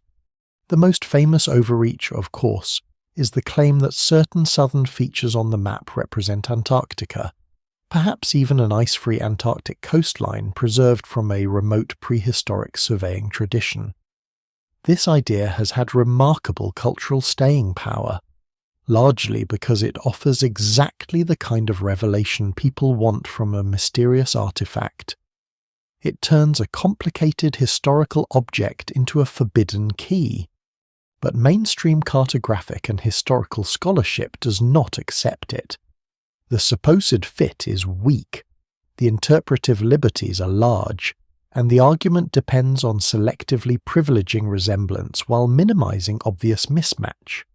Scholars still debate specific source relationships and regional identifications, but the Antarctic claim belongs more to the mythology surrounding the map than to the map itself. That rejection, however, should not push us into the opposite error of treating the entire artifact as trivial. What survives in the record suggests a more demanding conclusion. The map preserves coastlines that are, in places, impressively informed. It also preserves the visual chaos that comes from combining uneven sources in a period of rapid geographic expansion. Its strength lies not in perfect agreement with modern shores, but in the pattern of its agreement and disagreement. It behaves like an artifact built from pieces of varying age, quality, and purpose. That is historically plausible. More than plausible, It is exactly what one would expect from a transitional moment in which maritime intelligence is spreading faster than any single system of mapping can absorb it cleanly. Coastlines, then, become witnesses rather than verdicts. They do not settle the mystery once and for all. They tell us where knowledge was dense, where it was thin, where copying introduced strain, where older habits persisted, and where new observation began to force old frameworks apart. They show that the world was becoming newly visible in some regions while remaining stubbornly unstable in others. They also expose a more uncomfortable truth about how later generations read the past. We want the coast to behave because we want history to behave. We want a line that clearly proves or disproves, but historical evidence rarely offers that luxury. It offers partial matches, damaged inheritances, and truths embedded in distortion. And perhaps that is the deeper value of these unruly shores. They make it impossible to keep telling a simple story. If the map were wholly wrong, it would be easy to dismiss. If it were wholly right, it would be easy to sensationalize. Instead, it sits in the narrow, difficult space between those comforts. It preserves enough reality to force respect and enough confusion to force humility. The coastlines refuse to behave because the past that produced them was itself unstable, multilingual, competitive, and layered with old memory. That instability is not an embarrassment to the artifact. It is its signature. It is how history looks when preserved not as final truth, but as a moving frontier caught halfway between direct sight and inherited echo. The moment the map begins to look impossible, the Earth itself enters the story to quiet the room, not because it removes the mystery, but because it changes the scale of what must be explained. One of the easiest mistakes modern people make when reading old geography is to assume that the planet beneath the map has remained stable enough for direct comparison to be simple. In the broadest sense, yes, the continents are where they are, but coastlines, shelves, estuaries, islands, deltas, and shallow seas are another matter entirely. Over the last 20,000 years, the world has not merely been inhabited, it has been rearranged. Water has risen, ice has withdrawn, plains have drowned, peninsulas have become islands, rivers have found new mouths, entire human landscapes now lie under bays and continental shelves. A map can look strange not only because knowledge is missing, but because the world it is trying to remember no longer exists in the same form. This is where deep-time geography becomes more unsettling than any fantasy. At the last glacial maximum, vast quantities of water are locked in ice sheets. Sea levels are dramatically lower than today. The shorelines of the planet lie farther outward in countless regions, exposing coastal plains that later disappear beneath rising seas. The North Sea basin contains dry land linking what will become Britain more directly to continental Europe. The Sunda Shelf joins much of mainland Southeast Asia to islands now separated by shallow tropical seas. Beringia connects northeastern Asia and northwestern North America. Across many parts of the world, estuaries that are now drowned were once valleys, marshes, river systems, and habitable coastal zones. These were not marginal spaces. For many human communities, they were among the richest environments available. That matters because coastlines are magnets for settlement, movement, and memory. People gather where marine riverine and terrestrial resources overlap. Fish, shellfish, birds, mammals, fresh water, and easy transport make coasts extraordinarily attractive. But those same coasts are the parts of the archaeological record most vulnerable to post-glacial sea level rise. What survives on dry land is therefore biased. Entire chapters of early human life may lie underwater, inaccessible, eroded. buried, or simply hard to detect.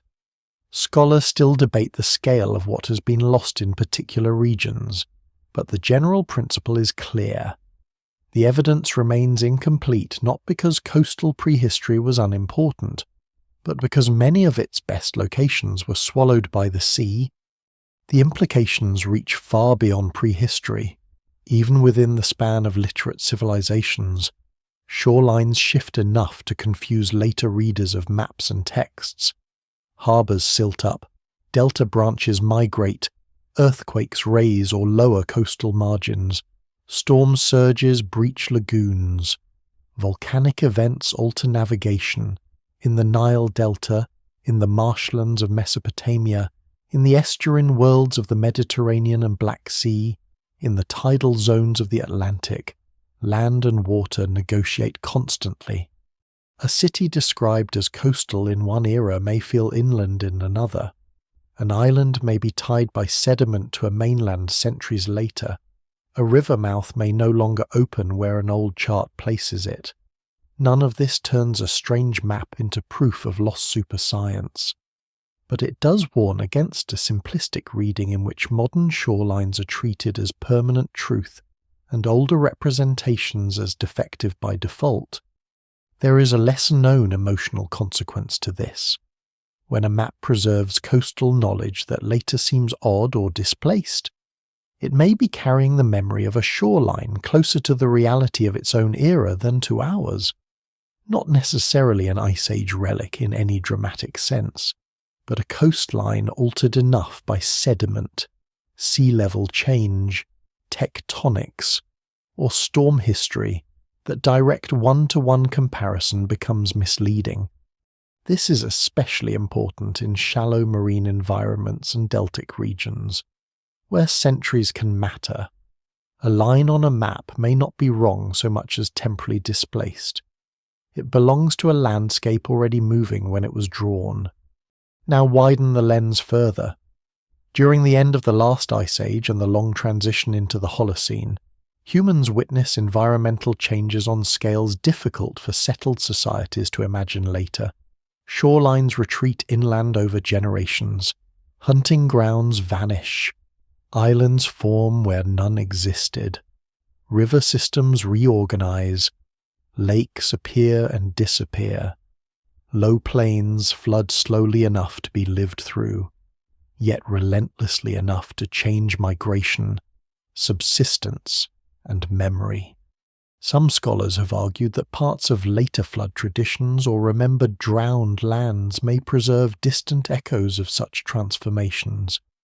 No single explanation fully accounts for these stories, and caution is necessary, but the broader point remains strong. Human communities have repeatedly lived through the drowning of familiar worlds. That fact alone should make us humble when we ask what old geographic knowledge might once have existed in forms now mostly erased.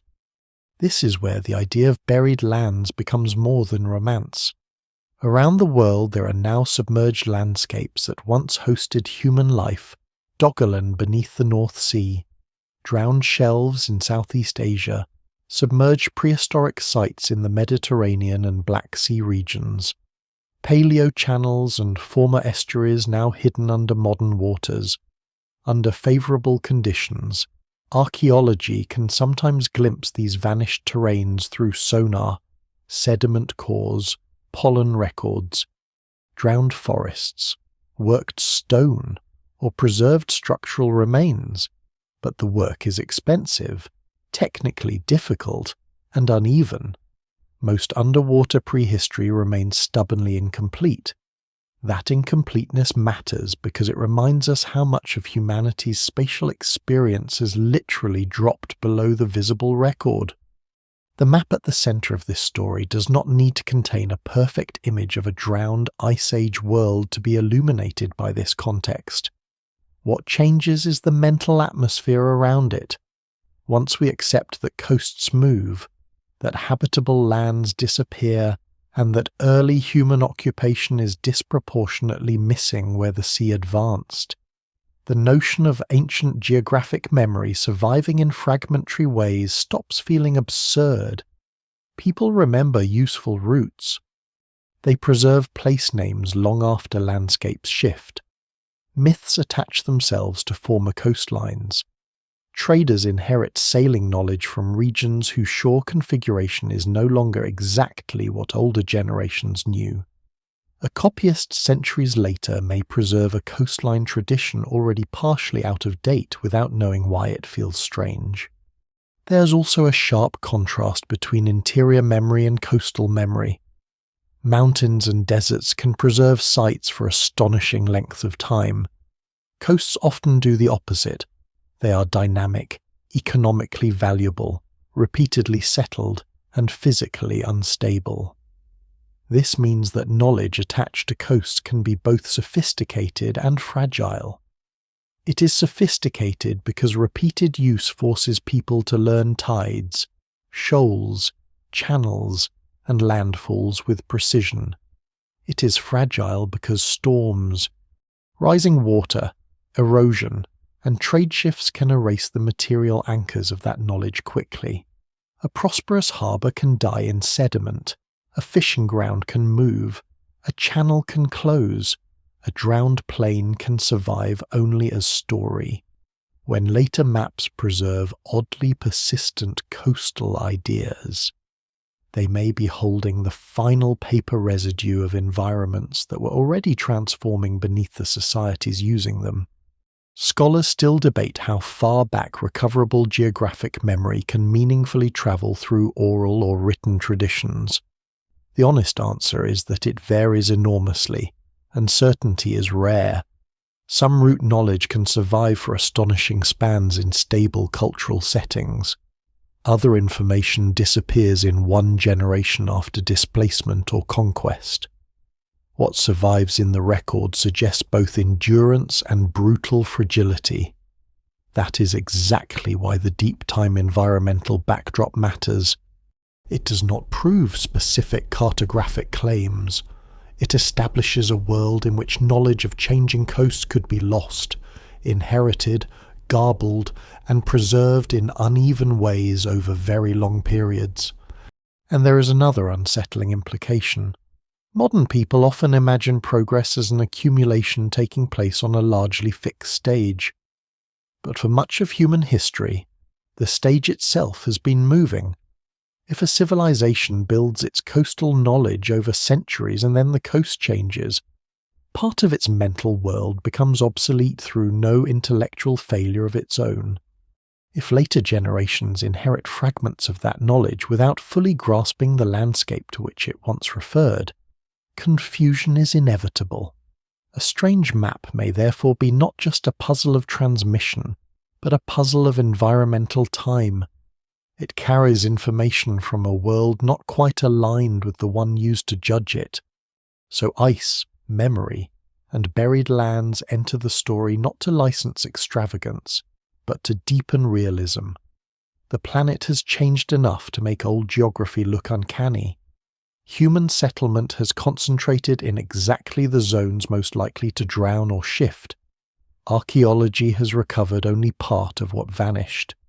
And memory, whether embedded in oral tradition, copied charts, or layered geographic texts, does not always keep pace cleanly with environmental transformation. The old map on the table may not show us a forbidden world, but does point toward a humbling truth. Many of the landscapes that shaped early human movement are gone from sight. When fragments of their memory survive, they can look less like continuity than anomaly. That is only because the water reached the evidence before we did. By this point, the map has done what the most troublesome artifacts always do. It has stopped being a document and become a battlefield. Not a battlefield of armies, but of explanations, scholars, enthusiasts, skeptics, national storytellers, amateur code breakers, popular writers, and professional historians all step toward the same object and begin asking different questions of it. Some want to know what sources lay behind it. Some want to measure its coastlines against modern projections. Some want to understand its place in Ottoman and Mediterranean cartographic traditions. Others want it to break history open. The divisions begin there, not because the evidence is empty, but because it is too rich in some places and too thin in others. That unevenness invites interpretation, and interpretation always reveals the needs of the interpreter. The most careful scholarly responses begin with restraint. They note what can be said securely. The surviving map is a fragment of a larger world map compiled by Piri Reis in 1513.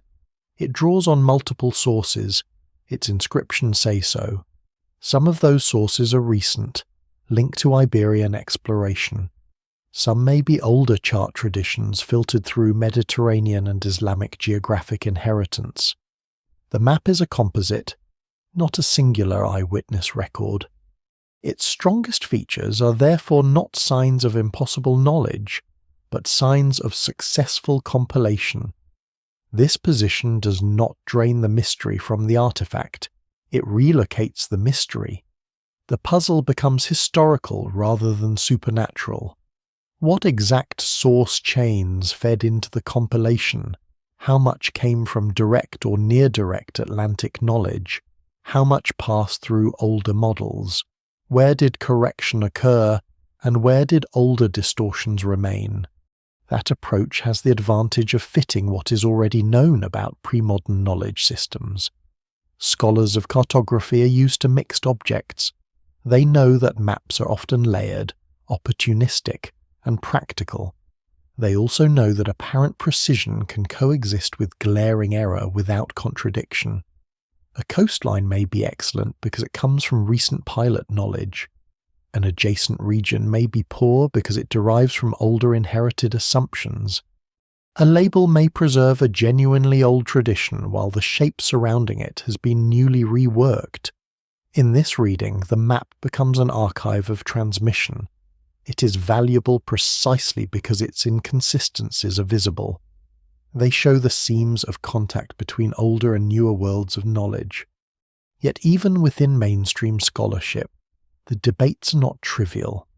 There are real disagreements about how to interpret certain geographic features, how much weight to assign to Piri Reis's own source claims, and how closely some of the mapped coastlines correspond to particular known cartographic traditions. Scholars still debate the depth of classical influence versus more recent maritime inputs. They debate the significance of Portolan methods in shaping parts of the map. They debate the extent to which missing sections of the original larger map might have clarified features that now seem ambiguous in the surviving fragment. The evidence remains incomplete, and that incompleteness matters. It keeps the debate alive without requiring the debate to become unmoored. Then there is the more dramatic camp, the one that turns a difficult historical object into a revelation machine. In these readings, the map becomes proof that conventional history is hiding something vast. Perhaps it draws on a prehistoric civilization with advanced surveying abilities. Perhaps it preserves knowledge from a world before the end of the last ice age.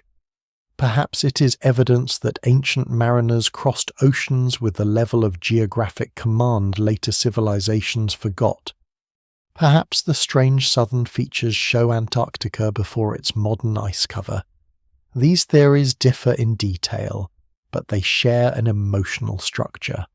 They transform the map from a complex witness of transmission into a key to a lost master narrative. Their appeal is obvious. A layered historical object becomes a door into forbidden memory. The problem is not that mainstream history must always be defended from challenge. Serious scholarship changes when evidence demands it. The problem is that extraordinary claims still require proportionate evidence, and in this case, the evidence does not support the largest leaps. The Antarctic reading is the clearest example. Popular 20th century writers gave it enormous force by comparing sections of the map to modern Antarctic coastlines and arguing that only a remote and highly advanced surveying tradition could explain the resemblance. But the supposed correspondences are selective. the mismatches are severe and the interpretive adjustments required are too great. Mainstream historians, geographers, and cartographic scholars have not found the argument convincing. No single explanation fully accounts for every visual similarity people think they see. But resemblance alone is not enough when the structure of the case depends so heavily on choosing the right curves and ignoring the rest. There is a deeper reason these sensational explanations flourish. They satisfy a hunger that the slower scholarly account does not. The careful account says that knowledge moves in fragments, that maps are composites, that archives are broken, that impressive geographic features can survive without requiring impossible civilizations, and that uncertainty should remain uncertainty. That is intellectually serious, but emotionally modest. The dramatic account offers something far more intoxicating. It offers hidden grandeur. It tells the audience that history as taught is narrow, that ancient people knew more than experts admit, that somewhere beneath the official record lies a world almost mythic in competence. In a strange way, the mythic reading thrives not because it is more radical, but because it is more comforting. It restores totality where the archive only gives fragments. A lesser-known but revealing dimension of the debate is how often modern ideological needs shape which explanation people prefer. National pride can influence claims about who knew what first. Anti-establishment sentiment can push readers toward theories that seem to embarrass academic authority. Romantic distrust of modern civilization can make the idea of lost ancient mastery emotionally attractive. Even a sincere desire to honor neglected non-European knowledge can sometimes slide into exaggerated conclusions when evidence is thin. None of these motives automatically invalidates a theory, but they do explain why the same object can generate such different emotional reactions. The map is not only being read, it is being used. This becomes especially visible in the way skeptic and believer camps often talk past one another. The believer says the map shows details too accurate to be accidental, and accuses mainstream scholars of dismissiveness. The skeptic points to obvious distortions and accuses enthusiasts of cherry-picking. Both can be right about the other's worst habits. Some enthusiasts really do isolate a few suggestive shapes and ignore the broader context of 16th century compilation. Some skeptics really do respond to overblown claims by flattening the map into banality, as though its layered transmission history were not fascinating in its own right. The artifact deserves better than either reflex. It deserves a mode of attention capable of tolerating mixed evidence without demanding immediate finality. The scholarly divide is therefore not simply between truth and error, it is also between different tolerances for ambiguity. Professional historians are trained, at their best, to live with partial answers. That training can look cautious to the point of dullness, but it exists for a reason. Ancient and early modern evidence rarely arrives in complete self-explaining form. A map fragment cannot answer every question posed to it. An inscription about sources cannot reconstruct lost originals on demand. A coastline resemblance cannot by itself establish the age of an underlying tradition. These are not failures of scholarship. They are the normal condition of serious inquiry into damaged records. And yet it would be wrong to pretend that the dramatic camp contributes nothing of value at all. Its questions, even when overextended, sometimes preserve an important instinct, the instinct that old artifacts may carry more history than first appears. Popular fascination can force wider attention onto objects that specialists might otherwise leave in narrow disciplinary corners. It can keep alive the suspicion that the archive is thinner than the past really was. What it cannot do, if honesty matters, is turn suspicion into proof without the work in between. The map may indeed preserve echoes of older knowledge, It may indeed complicate simple narratives of discovery. It may indeed remind us that the destruction of charts, libraries, and root traditions has hidden more than it has revealed. Those are powerful conclusions already. They do not need embellishment into prehistory's forbidden atlas. So the scholars divide, as they should. Some arguments collapse under scrutiny, some remain open, some are less opposed than they seem, differing mainly in emphasis. One scholar stresses recent Iberian source material, another stresses longer Mediterranean traditions. One sees the map primarily as an Ottoman-era compilation of contemporary intelligence. Another gives greater weight to deeper inherited frameworks beneath that intelligence. These are productive disagreements. They accept the artifact as genuinely complex.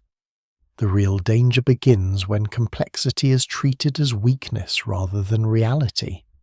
What the debate ultimately reveals is not just uncertainty about one map, but uncertainty about how history itself should be read when the record is broken. Do we default to the smallest safe claim? Do we allow broader inferences when multiple strands point in the same direction? How much missing evidence can a theory bear before it becomes fantasy? How much visible anomaly should a conventional explanation absorb before it begins to look complacent? These are not questions that can be solved once and for all on a single parchment, but the map forces them into view. It makes clear that the boundary between disciplined curiosity and imaginative overreach is thin, and that crossing it in either direction carries a cost. In that sense, the divide among scholars is part of the mystery, not separate from it. The artifact survives precisely because it is incomplete enough to require interpretation and substantial enough to resist easy closure. It does not hand history a verdict, it hands history a problem. And perhaps that is why it has lasted so fiercely in the modern imagination. The map does not merely depict a world. It exposes the fault line between our desire for certainty and the kind of evidence the past is usually willing to leave behind. The more uncertain the evidence becomes, the more powerful the fantasy of total explanation grows.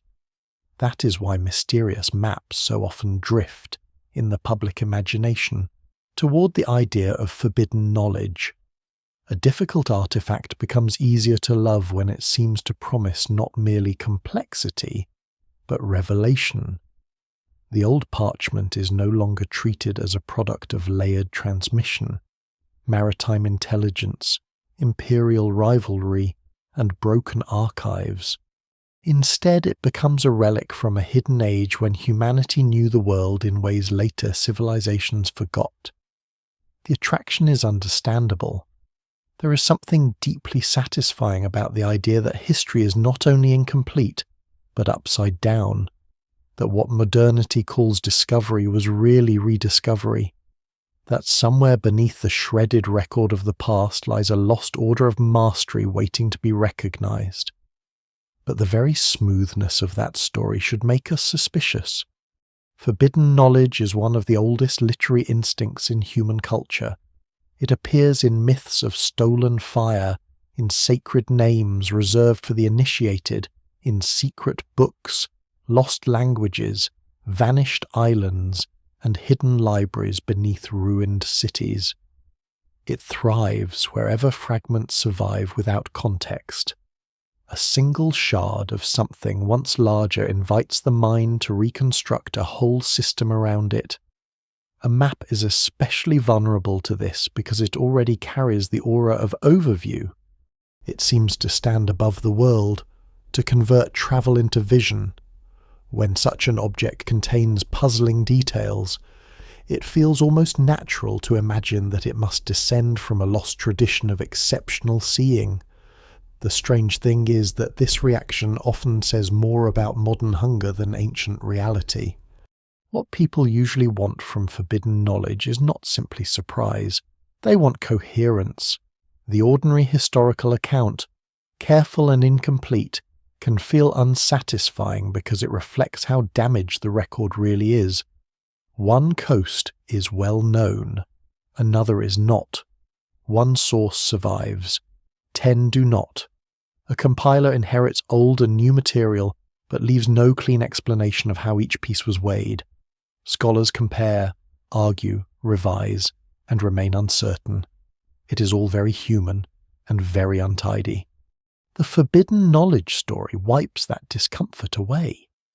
Suddenly the fragment belongs to a lost global civilization, an unknown scientific elite, or a prehistoric order of navigators with astonishing technical capacity. The gaps vanish because they are filled by one master cause. 1,000 broken transmissions become one hidden source. This temptation becomes even stronger because the real historical background is already rich enough to sound improbable to anyone unfamiliar with it. Ancient peoples did preserve and transmit geographic knowledge across centuries. Empires did collect, lose, and repurpose older scientific traditions.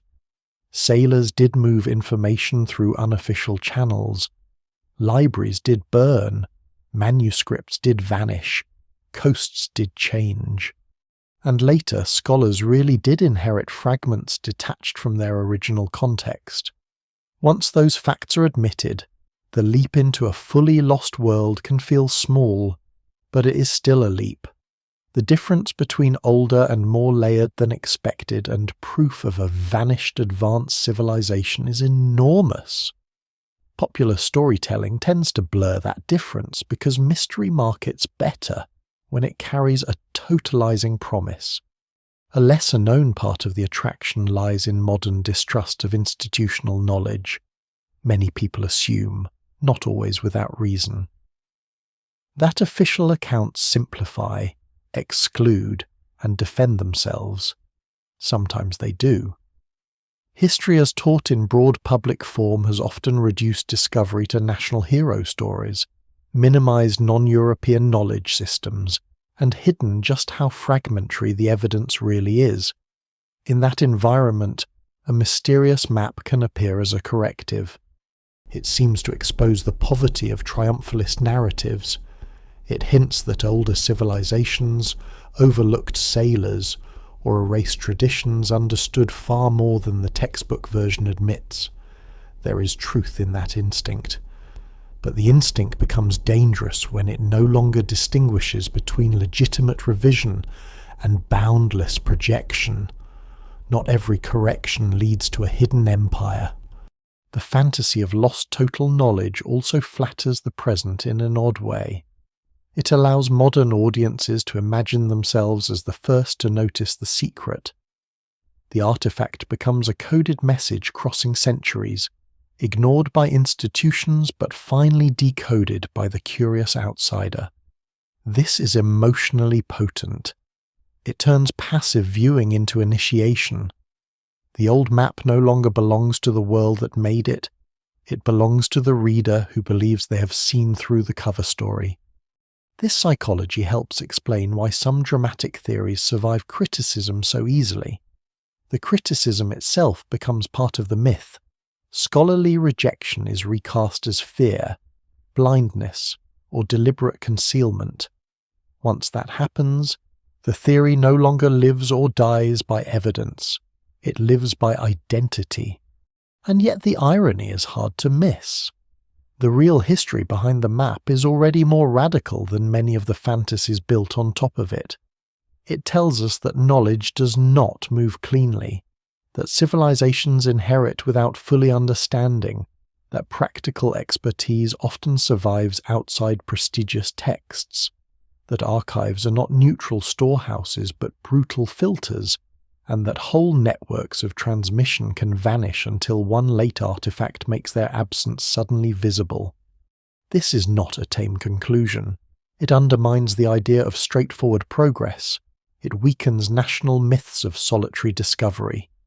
It exposes how much of the human past may be missing, not because nothing happened, but because what happened was written on fragile surfaces and handled by people later considered unimportant. The real lesson is not smaller than the forbidden one, it is simply less theatrical. The map also sits at the exact point where one should separate erased knowledge from mystical knowledge. Erased knowledge is real. It is ordinary in history. Survey records vanish. Route manuals disappear. Oral traditions are broken by conquest. Plague, displacement, slavery, and forced assimilation. Skilled practices die when the communities holding them are dispersed. Entire literatures disappear except for quotations in later texts. This happens constantly. Mystical knowledge, by contrast, is often a name given to erased knowledge after its context has been lost and its survival seems improbable. Once a lineage of practical transmission is broken, what remains can look magical. That transformation is not evidence of the supernatural. It is evidence of how thoroughly history can forget the path by which something once travelled. This is why the language used around mysterious artifacts matters so much. To call something forbidden suggests it was hidden deliberately. Sometimes knowledge is hidden. Of course. States classify maps. Priests restrict rituals. Guilds protect technical methods. Courts keep archives from rivals. But more often the feeling of prohibition is retrospective. The knowledge seems forbidden because it reached the present through such a narrow and damaged channel that it no longer resembles ordinary inheritance. It resembles contraband from another age. The map at the centre of this story has acquired exactly that aura. Yet what survives in the record suggests a more mundane and more unsettling truth. The world loses things so routinely that ordinary continuity can appear occult once most of its intermediate steps are gone. Scholars still debate how much weight to give popular myth-making when interpreting public fascination with objects like this. Some dismiss it entirely. That is too easy. Myth-making, even when wrong in detail, often reveals a legitimate pressure point. People feel that something about the official story is incomplete. In this case, they are often right. The clean narrative in which the world was gradually opened by a narrow set of heroic explorers does not survive contact with the messy reality of layered transmission, competing empires, copied charts, and lost sources. The forbidden knowledge story is, in part, a crude protest against oversimplified history. Its error lies in replacing one oversimplification with another. No single explanation fully accounts for the map's hold on the imagination, because the object offers too many satisfactions at once. It is visually old, materially fragile, textually self-aware, geographically suggestive, and historically transitional. It comes from an imperial archive. It gestures toward older sources. It contains real strengths and visible distortions. It arrives from a moment when world pictures were changing rapidly, but not uniformly. That combination is nearly perfect for legend. It allows the cautious observer to see historical complexity, and the romantic observer to see buried magnificence. The trouble begins when the second appetite devours the first. There is also a moral comfort hidden inside the idea of lost ancient superiority. If the ancients once knew everything and then lost it, then modern confusion becomes less humiliating. We're not facing the difficulty of knowledge itself, only recovering what should always have been ours. The past becomes a treasure house instead of a foreign country. But real history is harder than that. Ancient people knew astonishing things in some domains and little in others. They built durable sciences in particular settings, lost them in upheaval, recovered parts, transformed them, and left descendants that modern scholars still struggle to untangle. Their world was not secretly complete. It was alive, partial, inventive, and fragile. The map is moving precisely because it comes from that human condition, not from a realm above it. So the temptation of forbidden knowledge should not simply be mocked. It should be translated. Beneath it lies a valid intuition that the past is deeper, more connected, and more repeatedly erased than comfortable historical summaries suggest. The task is to keep that intuition while surrendering the fantasy of a single hidden key. The old parchment does not unlock everything. It does something better. It teaches suspicion toward neat stories, including the neat story that everything important was once known whole. What it gives us instead is a glimpse of knowledge under pressure copied, stolen, remembered, misread, preserved by accident, and transformed by loss. That is why the map changes people even when it does not prove what they hoped. It draws them toward a richer understanding of disappearance, not just the disappearance of lands or libraries, but of context itself. And once context vanishes, even ordinary skill can return wearing the mask of mystery. That mask is seductive. But what lies beneath it is more enduring than fantasy, a human world forever making knowledge, breaking it, passing fragments onward, and mistaking its own shattered inheritance for miracle. By the time the map reaches us, it has already passed through one of history's most powerful machines for preserving and distorting knowledge, at the same time empire. It is tempting to imagine empires only as forces of conquest, extraction, and destruction, and often they are exactly that. Libraries burn when cities fall, scholars flee, archives are scattered, local knowledge is subordinated to the priorities of a ruling centre. But empire also gathers. It compels translation. It demands routes, distances, coasts, inventories, tax registers, and reports. It attracts scribes, pilots, merchants, interpreters, mathematicians, astronomers, and opportunists. It takes fragments from many worlds and forces them into one administrative gravity. The map on the table is not just a maritime object. It is an imperial object. And that matters because empires are where scattered knowledge often goes to be preserved in partial, often unrecognizable form. This is one of the quiet paradoxes of history. A conquering power may destroy the institutions that produced a body of knowledge and still become the reason some of that knowledge survives. Rome absorbs and transforms Greek learning. Islamic caliphates preserve, debate, and extend scientific traditions from earlier worlds while generating new ones of their own.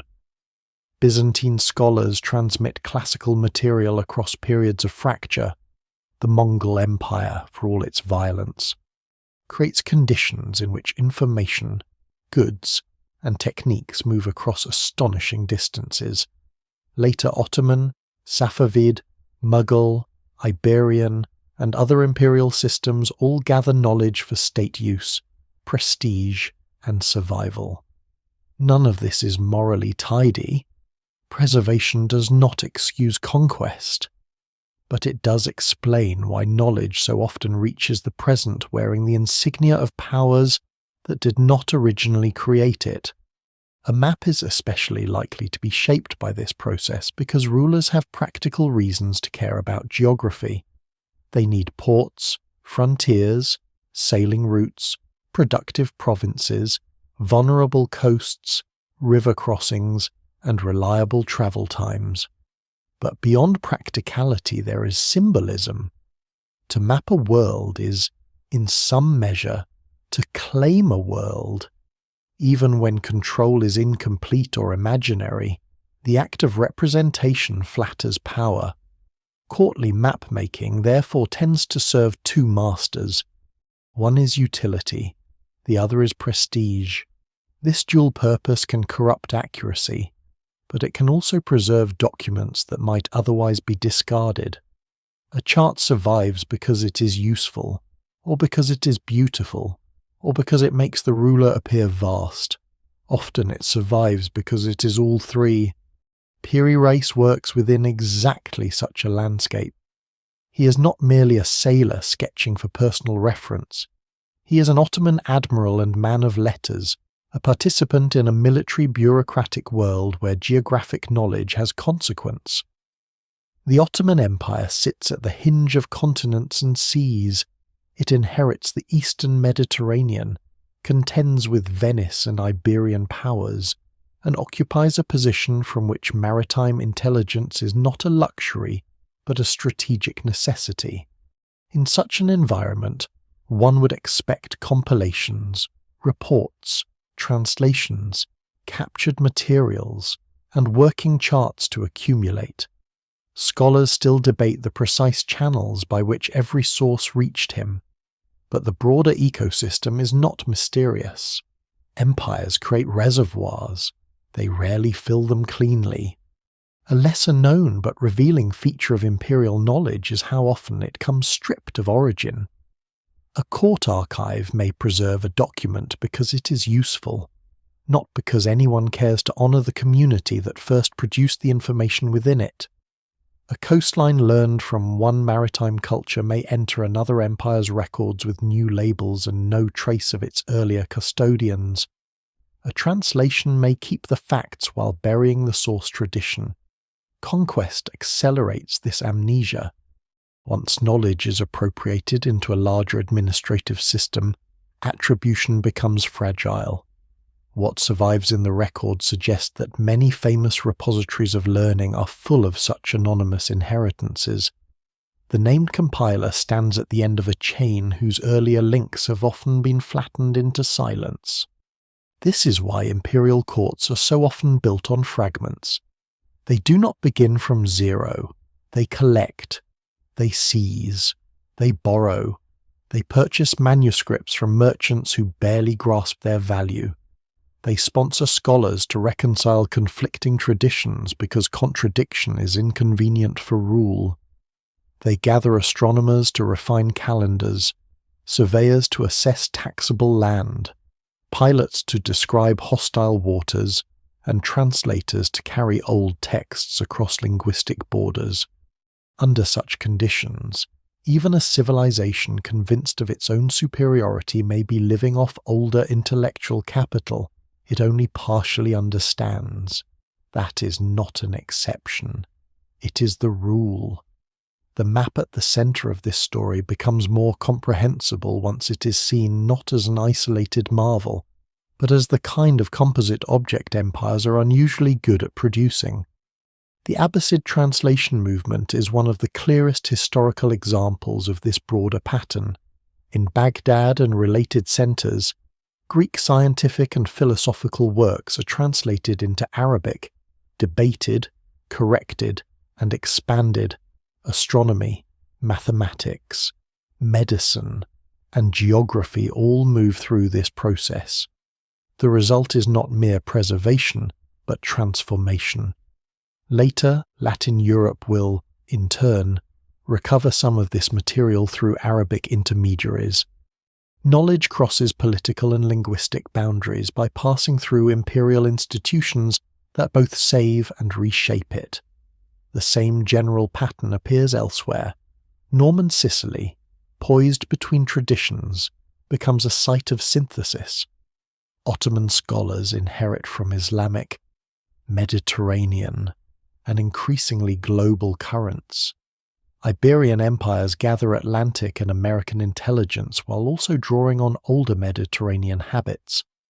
The world map emerging in 1513 sits inside this wider culture of imperial accumulation. It is also worth noticing that imperial collections are rarely as orderly as later imagination suggests. Archives are messy. Court libraries contain duplicates, damaged manuscripts, unusable curiosities, and materials whose importance is not recognized at the time. Documents drift between practical and ceremonial functions. Some are copied into more elegant form and survive. Others lie neglected for centuries. This makes the later rediscovery of a strange map far less miraculous and far more historically plausible. Palaces, treasuries, and administrative repositories often become graveyards of half-understood objects. A surviving chart may owe its endurance not to continuous appreciation, but to storage. Empire is good at hoarding even when it is bad at remembering. There is an irony here that cuts against the romance of forbidden knowledge. People often imagine a lost golden age of secret wisdom concealed from later powers, but more often, knowledge is not hidden from empire. It is swallowed by it. Once inside the machinery of a large state, it can be preserved in altered form, translated into new categories, weaponized, and stripped of origin. The mystery is therefore not always why something was concealed. Sometimes the mystery is why anything of its earlier shape survived at all. A map that still hints at multiple older source traditions has, in a sense, resisted complete imperial digestion. It still shows the fibers of different worlds in its surface. Scholars still debate how much emphasis to place on direct courtly patronage versus more diffuse maritime and scholarly circulation in the making of such compilations. The evidence remains incomplete. Not every chart in imperial hands was made for a ruler. Not every useful document entered an archive formally. Some moved through private collections, family networks, guild practices, or the quiet exchanges of port life before ever touching a palace shelf. No single explanation fully accounts for how all the relevant pieces came together. But the imperial framework matters because it explains concentration. Fragments that arise in many scattered places become more likely to survive when a state values collection, even for mixed motives. Empires also create a particular kind of blindness. They often preserve information without preserving the local context that gave it depth. A frontier is drawn, but the seasonal knowledge of the communities living on it is ignored. A coastline is charted for military approach, but the fishing knowledge that sustained generations goes unrecorded. An inland route is taxed, but the cosmology attached to it is dismissed as superstition. This flattening is one reason inherited knowledge can look strange later. The imperial copy keeps the skeleton and loses the flesh. A place remains on the map, but the network of meaning that once animated it vanishes. To later viewers, the leftover line can seem uncanny, detached, almost impossible. In reality, it may be an ordinary remnant of a much denser human world. What emerges from all of this is a picture of history that is both grand and broken. Knowledge survives not because civilization progresses cleanly, but because fragments are repeatedly caught inside larger structures before those structures themselves crack. Court by court, library by library, conquest by conquest, pieces are saved, renamed, misplaced, recopied, and misunderstood. The map changes in the process, but enough remains to trouble the present. That trouble is a sign of survival. Not failure. It means the object still carries layers no later system fully erased. So when the old chart seems to know more than it should, part of the answer lies in the imperial worlds that fed it. Not because empire creates truth from nothing, and not because every court secretly possessed the whole earth in miniature. Something more historically grounded than that. Empires were engines of concentration. They pulled local knowledge inward. They assembled fragments from different languages and coasts into archives, workshops, and compilations. They preserved effects while often erasing causes, and when those empires in turn declined, they left behind collections full of objects whose depth was no longer obvious. The map on the table is one of those objects. It is a survivor from a long age of gathering, when the world's knowledge moved through palaces and arsenals as much as through harbours and storms.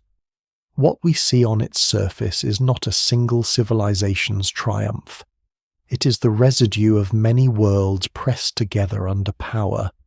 Once one mysterious map has unsettled the mind, others begin to rise from the archive like half-remembered faces, not because they all prove the same thing, and not because they fit neatly into one hidden theory, but because history has a habit of leaving disturbing echoes in clusters.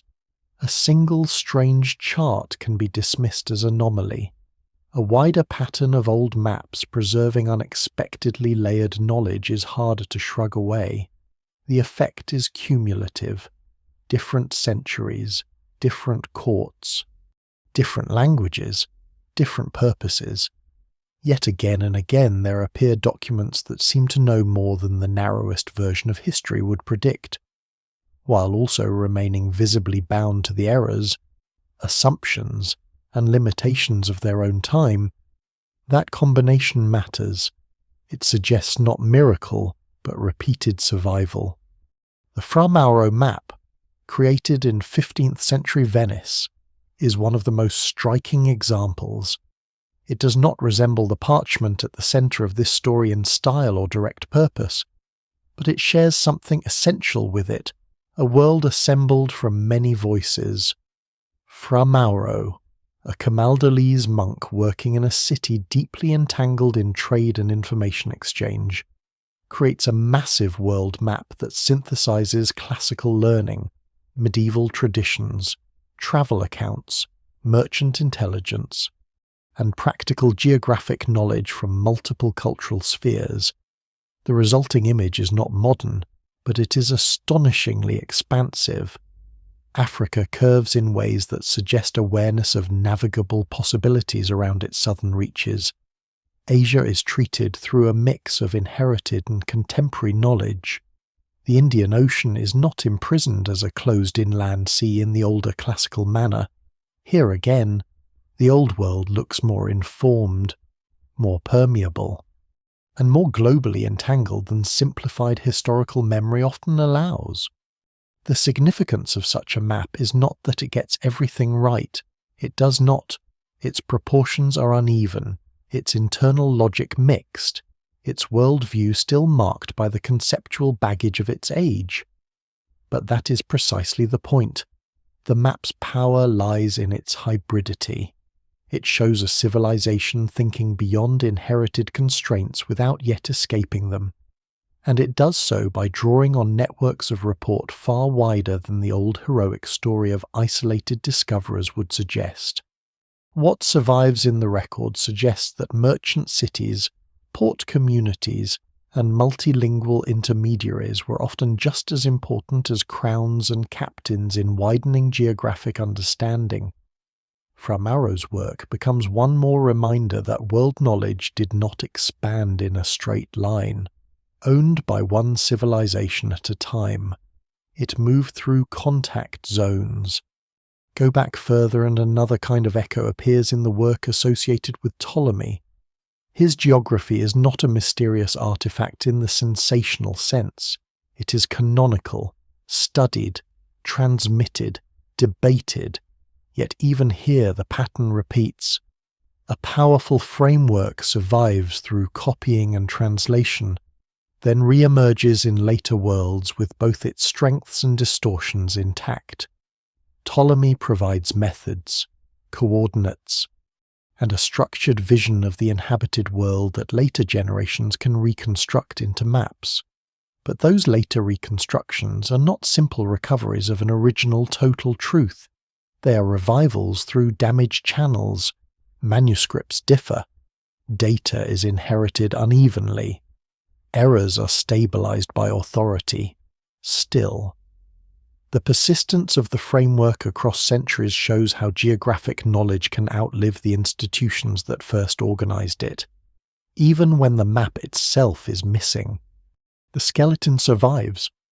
Then there are the portolan charts, less grand in philosophical ambition than world maps, but perhaps more quietly revolutionary in practice. These Mediterranean and Black Sea charts, with their dense networks of rum lines and their strikingly useful coastlines, can feel almost abrupt when set beside more symbolic or cosmological map traditions. They are reminders that precision often emerges first where life depends on it. A sailor does not need a grand theory of continents to require an accurate harbour entrance. Portolan makers, whether drawing directly from predecessors or from bodies of accumulated pilot knowledge, preserve a tradition of coastal competence that speaks to generations of repeated observation. Their existence should permanently weaken the lazy assumption that pre-modern mapmakers lived mostly in a fog of speculation. In the right contexts, they could be ruthlessly exact. A lesser-known but revealing comparison comes from the Cantino Planisphere of 1502. This map, smuggled out of Portugal into Italy, captures the political tension of geographic knowledge almost as clearly as the coastlines themselves. It includes highly valuable information on newly encountered Atlantic and American regions, evidence that the Portuguese crown's strategic cartography could, despite secrecy, leak into wider circulation. The Cantino map matters not because it solves the puzzle of every later chart, but because it proves how geographic intelligence travelled through unofficial channels. A map could be a state asset, and still become part of a wider Mediterranean and European knowledge economy. Once that is understood, the appearance of surprisingly informed coastlines in other contexts becomes less mysterious. Information moved through cracks in power. The Waldseemüller map of 1507 adds another echo, different but equally revealing.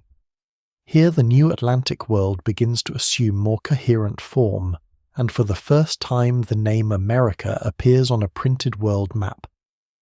This is one of those moments later history remembers because it fits a clear narrative, a new continent, a new name, a new image of the world. But even this moment of seeming clarity is built from fragments, reports, speculation, and inherited structures. Waldseemüller's world is both bold and unstable. It sees something new, but not all of it. It absorbs recent voyages while still entangled in unresolved geography. Like the other maps in this long conversation, it is a witness to transition rather than completion. And beyond Europe and the Mediterranean, other cartographic traditions complicate the picture further.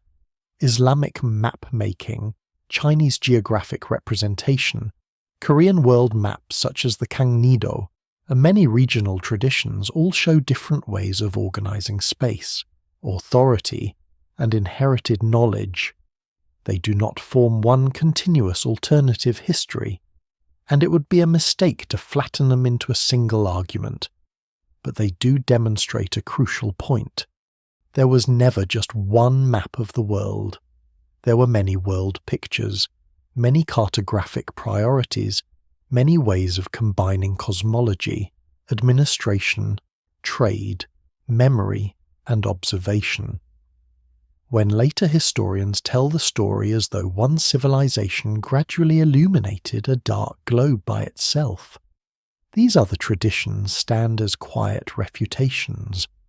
The Gangnido map is especially haunting in this regard. Produced in Korea in 1402, it synthesizes Chinese, Korean, and broader Afro-Eurasian geographic information into a world image that, while distorted in scale and emphasis, still preserves knowledge extending astonishingly far westward. Africa appears, Europe appears in compressed form. The proportions are far from modern. Yet the sheer range of represented geography is enough to remind us again that broad world awareness was not the monopoly of any one region. Scholars still debate specific source relationships and transmission paths, but the map's existence alone widens the field of what must be considered normal for the late medieval world. What ties these echoes together is not uniform accuracy. It is inheritance under pressure.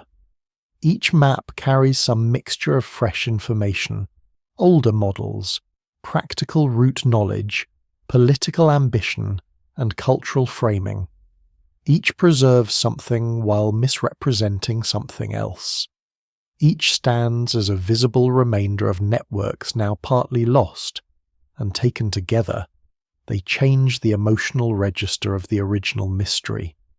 The map at the centre of our story stops looking like a lone, impossible survivor. It begins to look like one member of a larger family of uneasy witnesses' documents that reveal how often human beings have known more than later, simplifications allowed, and how often that knowledge survived in partial, crooked, stubborn form. This does not mean every map in the family points to one hidden master source. That would be another fantasy of forbidden totality. Scholars still debate the relationships among traditions, and in many cases the links are indirect or uncertain. Some similarities arise from shared classical inheritance, others come from maritime practice, others reflect parallel responses to the same practical problems. No single explanation fully accounts for all the echoes, but the cluster matters because it reveals a pattern of underestimation. Again and again, the past appears less isolated, less ignorant, and more layered than expected, again and again. The archive yields objects that preserve broader contact or deeper memory than the clean storyline can comfortably absorb. There is also something sobering in the differences among these maps. They do not march in a straight line toward modern truth. Some later maps are worse in certain respects than earlier ones. Some inherit errors that authority makes hard to dislodge. Some gain local precision while losing broader coherence. This alone should warn us against treating history as a staircase of inevitable improvement.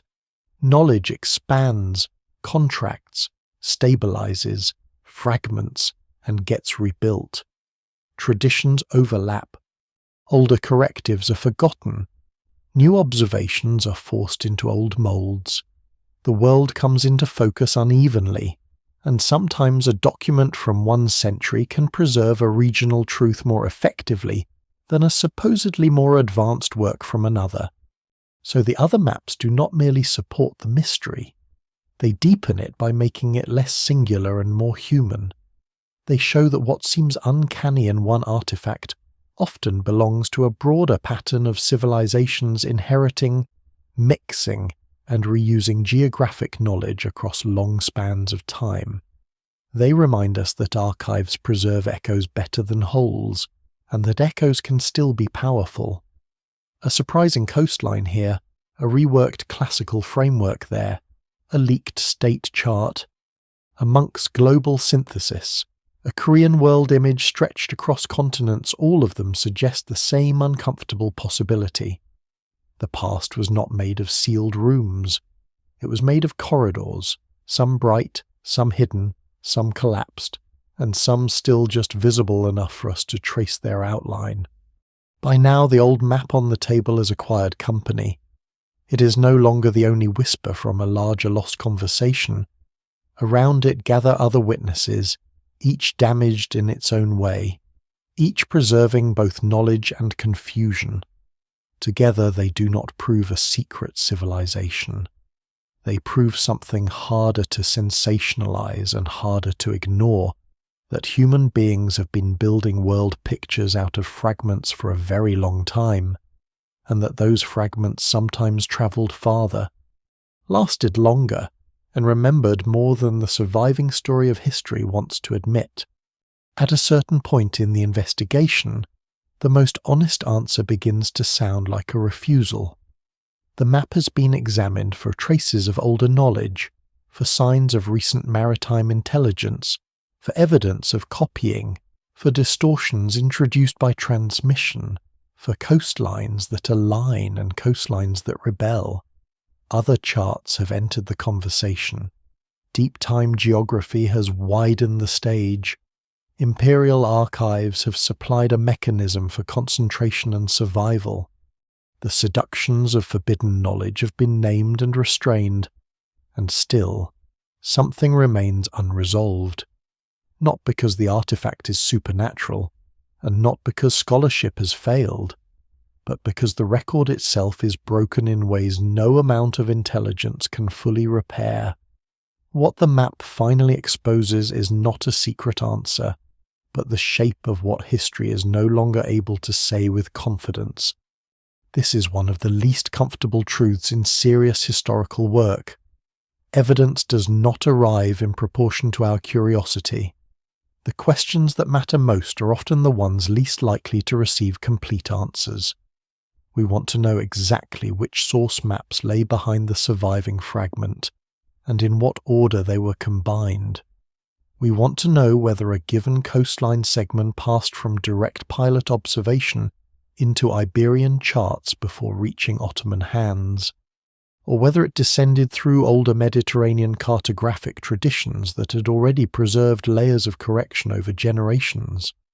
We want to know how faithfully Piri Reis described his sources, how much he modified them, how much he understood about their age, and what vanished sections of the original larger map might have clarified.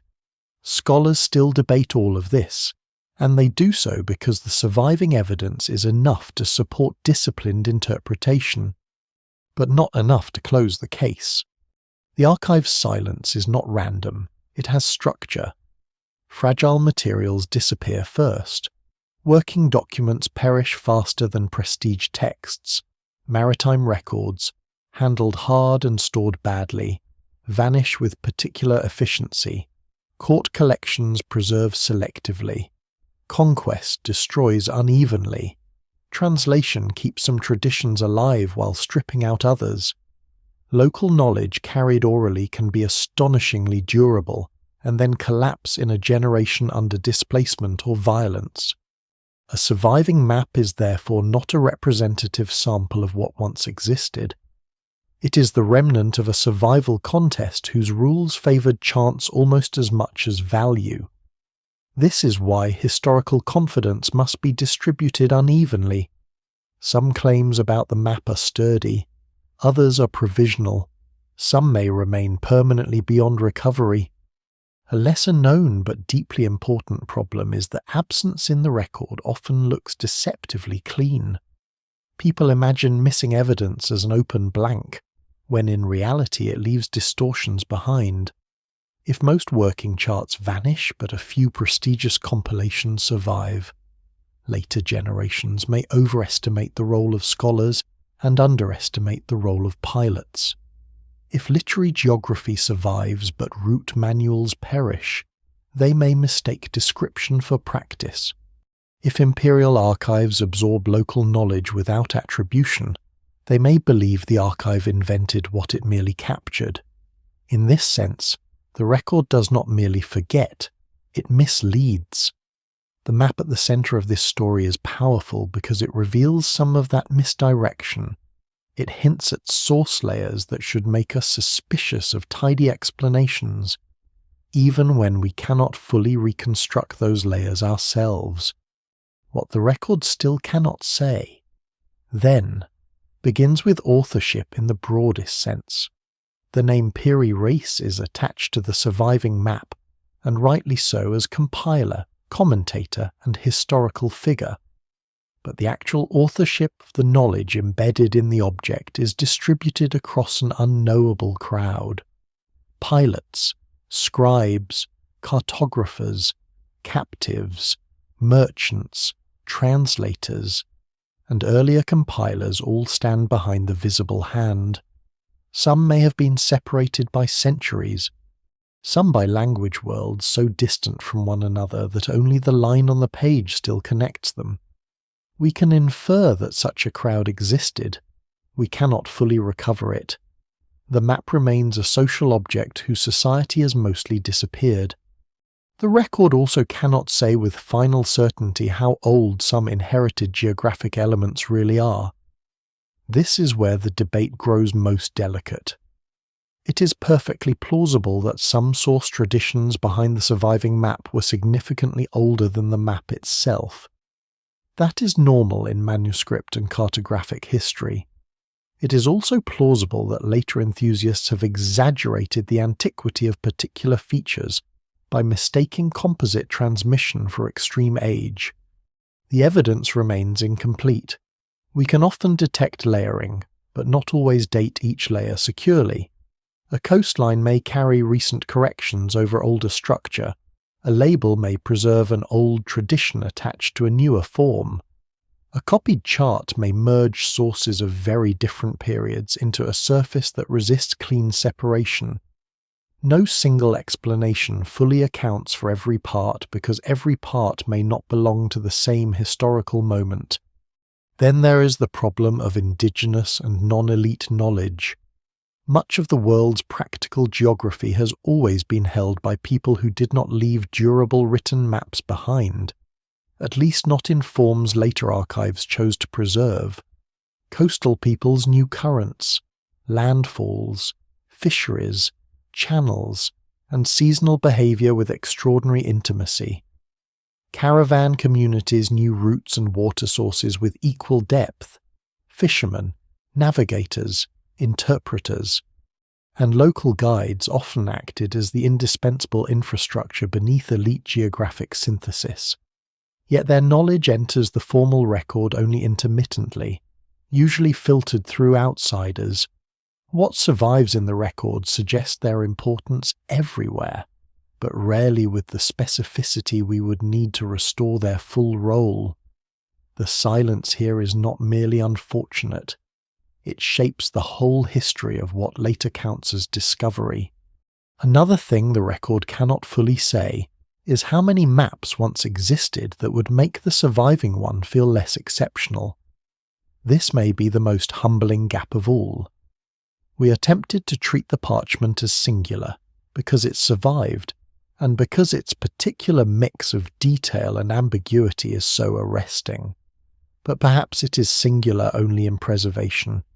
Perhaps there were many such compilations, many working charts, many derivative copies, many maritime documents that once circulated through ports, courts, and workshops before being destroyed by wear, secrecy, neglect, or war, if that is true.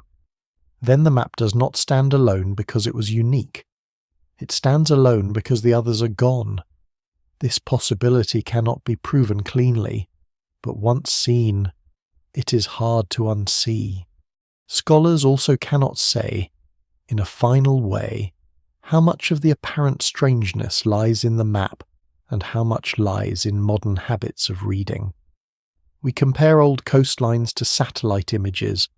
We search for projection equivalents where none was intended. We isolate details that fit and forget the full visual logic of the original artifact. At the same time, our modern tools genuinely help identify surprising correspondences and transmission patterns that earlier scholars could not test. The situation is double-edged. Modern analysis sharpens perception while also encouraging a false expectation that every old map can be translated cleanly into our own spatial language. The record remains difficult partly because the object and the interpreter belong to different worlds of vision. There is a deeper philosophical discomfort under all of this. People often want history to deliver conclusions in the singular. What did the map prove? Which theory wins? Was it advanced knowledge or ordinary error? But damaged evidence does not always permit singular answers. Sometimes the most rigorous conclusion is plural. Some features likely derive from good recent maritime intelligence, some from older inherited traditions, some from ordinary cartographic distortion, some from the unavoidable strain of compilation, some from source material now lost beyond recall. This is not indecision. It is fidelity to the artifact's mixed nature. The map resists total explanation because history itself was multiple at the moment it was made. And yet the inability to close the case should not be mistaken for weakness. It is, in fact, the reason the map matters so much. If the record fully explained it, the artifact would shrink into a solved problem. If the record explained nothing, it would drift into pure fantasy. Instead, it occupies the narrow space where disciplined wonder remains possible. enough is known to establish that the map belongs to a dense world of transmission, copying, and maritime intelligence. Enough is missing to prevent any final reconstruction of that world in full. The result is not a failure of history, but a lesson in proportion. Some things can be recovered, others can only be approached. In the end, what the record still cannot say may be more important than the conclusions it allows. It cannot give us the lost originals. It cannot restore the burned libraries, the ruined harbours, the perished charts, the unnamed pilots, the translated place names before translation bent them, the coastal landscapes before water and sediment changed them, or the conversations in ports where fragments of the world passed from one language to another. It cannot return context once context is gone. But by failing in these exact places, it teaches us where history is thinnest and where the silence is earned rather than empty. That silence should change the way the map is held in the mind, not as proof of one grand hidden answer, but as the surviving edge of a much larger absence. The old lines matter because they are not enough. They tell us just enough to reveal how much has vanished. They show that knowledge once travelled farther than our simplest stories allow, and they show with equal force how vulnerable that knowledge always was. A parchment survives. The chain behind it does not. That imbalance is the real mystery now. Not what impossible thing the map knew, but how many ordinary things human beings once knew so well that they bothered to draw them, only for nearly all those drawings to disappear. In that sense, the greatest revelation is not hidden knowledge. It is historical fragility itself. Once the argument settles into the bones, the map begins to do something more unsettling than inspire speculation. It changes the scale of the history around it, not because one artifact can overturn every established account, and not because scholars must suddenly discard centuries of careful work, but because it forces an adjustment in emphasis. The old narrative of discovery begins to look too narrow, too clean, too proudly linear. It is not exactly false. Ships did sail. Coasts were encountered.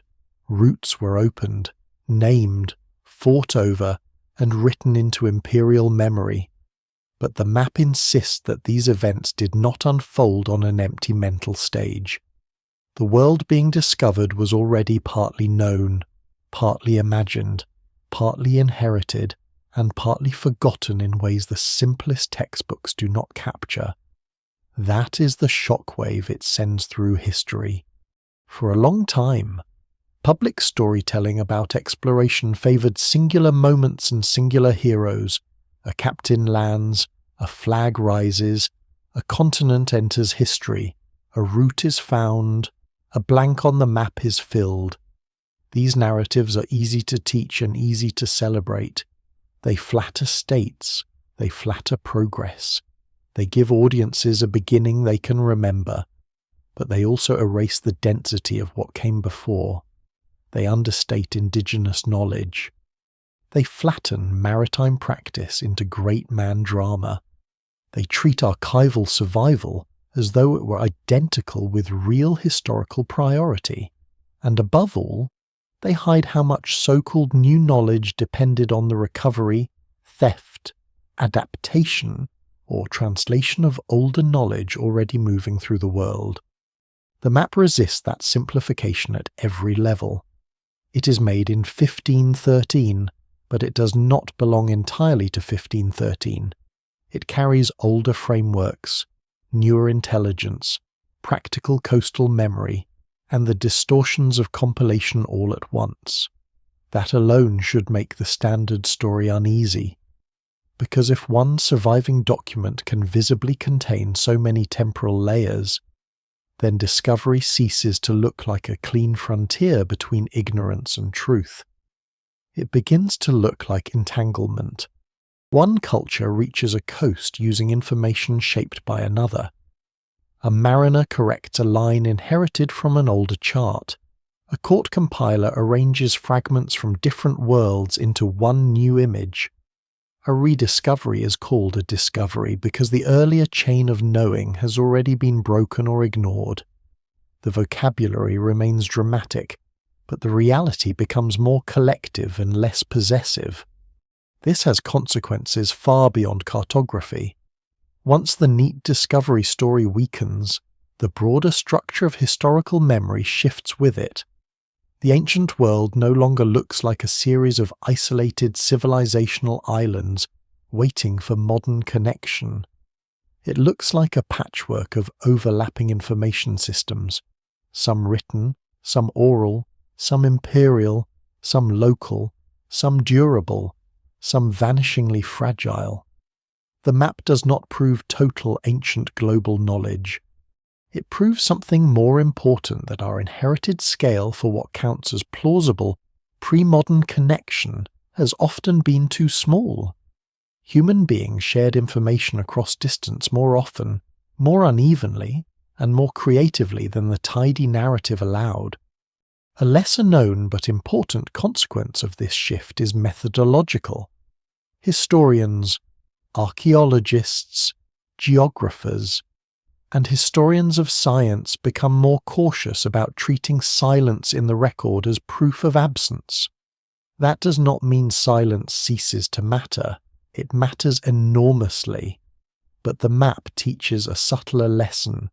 When fragile materials to non-elite practices, oral transmission, and politically restricted documents all play major roles in shaping knowledge, the archive becomes a biased witness. What survives may tell us less about who first knew something than about which institutions were best at preserving paper. This is a profound correction. It weakens confidence in ownership narratives and strengthens attention to transmission itself. Transmission becomes the central category, not who discovered, in the simplistic sense, but how knowledge moved, through which ports, through whose hands, under what pressures, in what languages, in what altered form. Once history asks those questions, the world changes shape. Maritime communities that once seemed secondary move toward the centre. Translators stop being background figures and become architects of continuity. Court archives become not static vaults, but places where knowledge is stripped of context and preserved anyway. Indigenous guides, pilots, and local navigators begin to reappear, not always by name, but as structural necessities without whom the visible record could not exist. The shockwave of the map is that it pulls these hidden infrastructures into view. It also changes how loss is understood. In the older triumphalist model, progress dominates the scene. People know more and more, the map fills, the world opens. In the newer, more difficult model suggested by the artifact, gain and loss happen together. A coastline is newly recorded in one archive while an older route tradition dies somewhere else. A court preserves a copied chart while forgetting who first drew the underlying segment. A language shift saves the information and buries its origins. A city gathers knowledge only because another city's library has already been destroyed and dispersed. History becomes less like accumulation and more like salvage. Civilizations do not simply learn. They inherit wreckage and build with it. This is one reason the map unsettles not only popular audiences but serious disciplines. It touches the boundary between history and the history of history, between the past itself and the stories later societies tell about how the past became legible. Maps have always been powerful in that second realm. They shape imagination. They naturalize borders, centers, and roots. They teach people where importance lies. So when a surviving chart reveals that knowledge once moved in more layered ways than the standard narrative admits, the problem is not confined to geography. It spreads into education, memory, and identity. Whole cultures have learned to imagine themselves as the first meaningful viewers of certain worlds. The map makes that self-image harder to maintain without qualification. Scholars still debate how far such correction should go. Some prefer modest revision, stressing that while the history of transmission is indeed more entangled than older heroic accounts suggested, there is no reason to abandon the major chronology of early modern exploration. Others push further, arguing that the dominance of the discovery framework has distorted public understanding so severely that even well-established timelines need to be narrated differently. The evidence remains incomplete in many specific cases, but the general direction of revision is hard to resist. No single explanation fully accounts for how geographic knowledge entered modern consciousness, because entered modern consciousness is itself not the same as first became known by humans. The map helps enforce that distinction. There is also a modern public consequence to this shockwave. Once people see how fragile the archive is, they begin to understand that certainty itself is a historical luxury. This can be healthy or dangerous. Healthy, because it encourages humility and attention to lost voices. Dangerous, because it can slide into the belief that all explanations are equally plausible once certainty weakens. They are not. The map does not flatten evidence into chaos. It sharpens the need to weigh sources carefully, separate inference from proof, and resist both complacent orthodoxy and intoxicating fantasy. Its lesson is not that anything might be true. Its lesson is that the best historical truths are often relational, layered, and less dramatic than the myths built from them. Even so, the emotional effect remains large. People feel, when they look at such an object, that the floor has shifted slightly under the official version of the past, and in a sense it has. The modern world inherited many stories about how it came to know the earth. Some of those stories were designed for national pride, some for educational simplicity, some for imperial justification.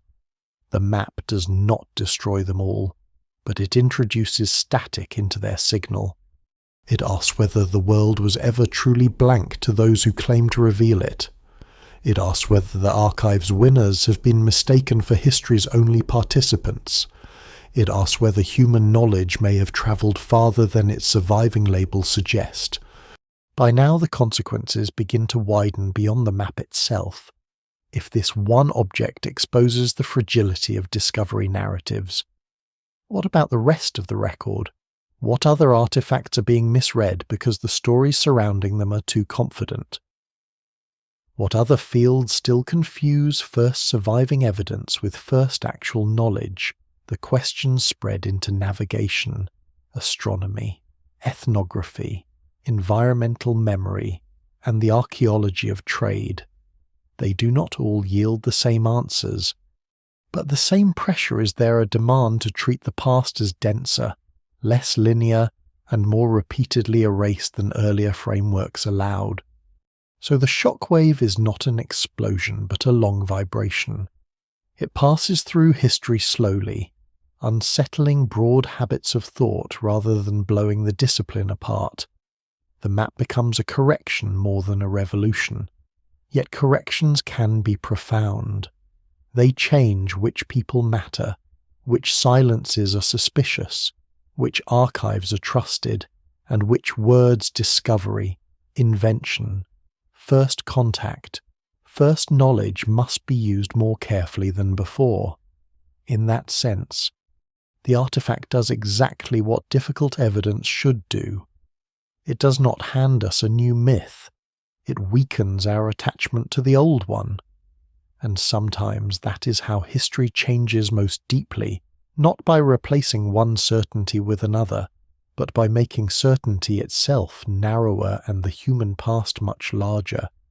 In the end it comes back to the object itself, to the stubborn physical fact that after all the theories, all the arguments, all the projections laid over it, there is still only a piece of old parchment on a table, not the whole map, not the lost exemplars behind it, not the vanished route books, The burned libraries, the harbour workshops, the folded charts carried in damp chests aboard ships that never returned. Just this remnant, ink on skin, a fragment that outlived the worlds that fed it. And that may be the most important thing about it. The map changes everything not because it gives us the whole truth, but because it is one of those rare objects that makes absence visible. Most human knowledge does not disappear with a dramatic final scene. It erodes. It gets copied without context. It survives in one language and dies in another. It passes into a court archive stripped of the names of those who first held it. It is updated until the old layers become invisible, or neglected until the whole tradition collapses. A map is especially vulnerable to this kind of death because it lives so close to usefulness. It is handled, revised, superseded, stained, folded, misread, carried into storms, burned with warehouses, lost in shipwrecks, destroyed in sackings, and replaced when coastlines shift or political priorities change. The miracle is not that so many old maps are wrong. The miracle is that any survive at all. That thought changes the emotional balance of the mystery one last time. The question is no longer whether the parchment contains impossible knowledge. The more mature question is why the ordinary survival of layered human knowledge should look impossible to us in the first place. The answer is uncomfortable.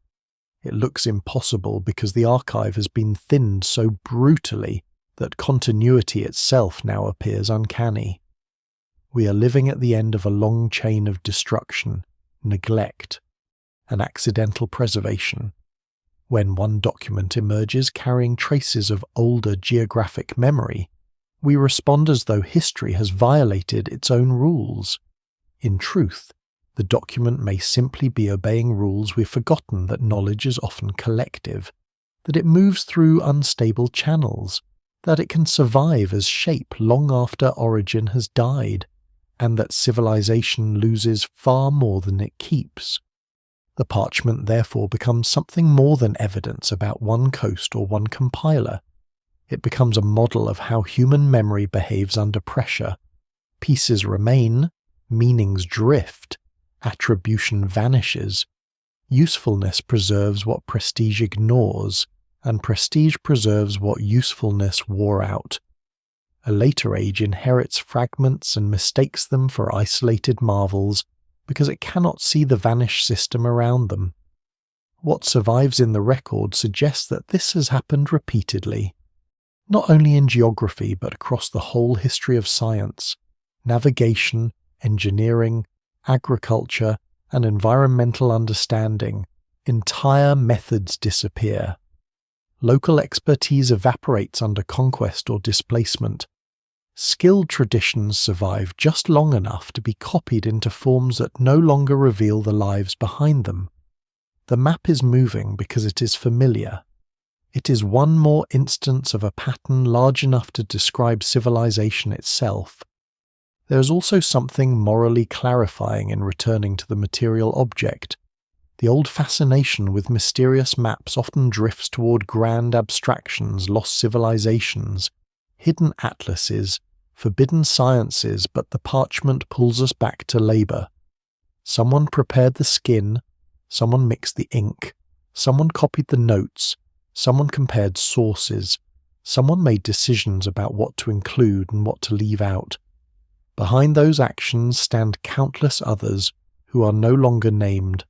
Sailors estimating distance by dead reckoning, pilots judging currents by long experience, translators moving place names between scripts, merchants repeating routes until they hardened into expectation, scribes preserving lines they did not fully understand, archivists storing what others later forgot. The map is not a relic of superhuman knowledge. It is a monument to ordinary human accumulation so persistent that even catastrophe could not entirely erase it. A lesser known but profound truth about historical artifacts is that they often become more meaningful as they become less complete. A whole archive can overwhelm. A fragment forces concentration. It compels the mind to reckon with loss as part of meaning rather than an obstacle to it.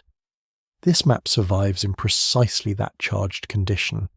Had all its source material survived, had every precursor chart sat neatly beside it, had the chain of transmission remained transparent, it would still be important, but not haunting. It haunts because the chain is gone. It shows just enough to expose the scale of what is missing. It is, in the most literal sense, a remainder, and remainders have a peculiar force. They are small enough to hold, but large enough to imply worlds. Scholars still debate how much any single artifact should be allowed to symbolize. That caution is healthy. One map is not the whole past. One fragment cannot bear every claim about erased knowledge. The evidence remains incomplete, and it should remain incomplete in the telling, because the integrity of the mystery depends on refusing to smooth it into certainty. But there is a difference between exaggerating a symbol and recognizing one.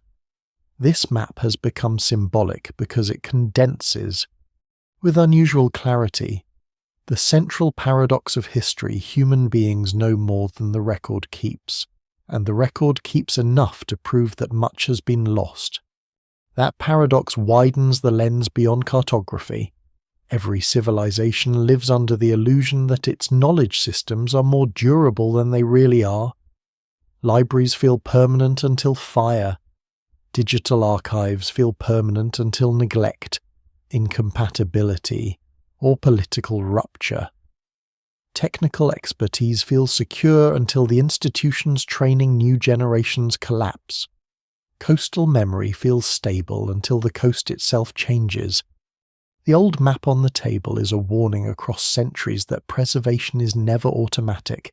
It must be maintained, translated, recopied, re-understood, and cared for. Even then, loss is normal. The survival of knowledge is not the natural state of civilization. It is one of civilization's most fragile achievements. And perhaps that is why the artifact lingers so stubbornly in the imagination. It does not simply tell us something about the past, it tells us something about ourselves. We, too, live amid layered systems we only partly understand. We inherit discoveries detached from the names of those who made them possible. We compress vast collective labour into a few visible figures. We mistake access for origin. We assume that because something is known now, the path by which it became known will remain legible. The map whispers otherwise. It suggests that future ages may look back on our own surviving fragments with the same uneasy wonder, misjudging continuity as miracle because the intervening context has fallen away. So the last image is not of a triumphant solution. It is simpler and stranger than that. A fragment lies under glass or in careful storage, older than the nation-states now arguing over its meaning, older than the scholarly schools that debate it, younger than some of the knowledge it may preserve, and far younger than the seas whose patterns helped shape it. Its coastlines are imperfect, its sources are incomplete, its mysteries are real, but not infinite. It does not reveal a hidden master world. It reveals a human one restless, connected, forgetful, and brilliant in patches. A world where knowledge crosses oceans and empires, only to arrive in the future with most of its story missing. And that may be the deepest thing the map changes. It changes our confidence in emptiness. It teaches that blankness in the historical record is not the same as blankness in the past. It reminds us that erased knowledge does not vanish cleanly. It leaves pressure marks. It survives in copies, in coastlines, in names, in habits of navigation, in inherited mistakes, in fragments no one expected to matter until everything around them was gone. The map remains because almost everything else did not. And in that imbalance, In that single stubborn survival against a background of disappearance, the ancient world stops feeling silent. It begins, at last, to feel interrupted. The longer one sits with it, the less the map feels like a challenge thrown at history, and the more it feels like a small act of survival. Not triumph, not revelation in the dramatic sense.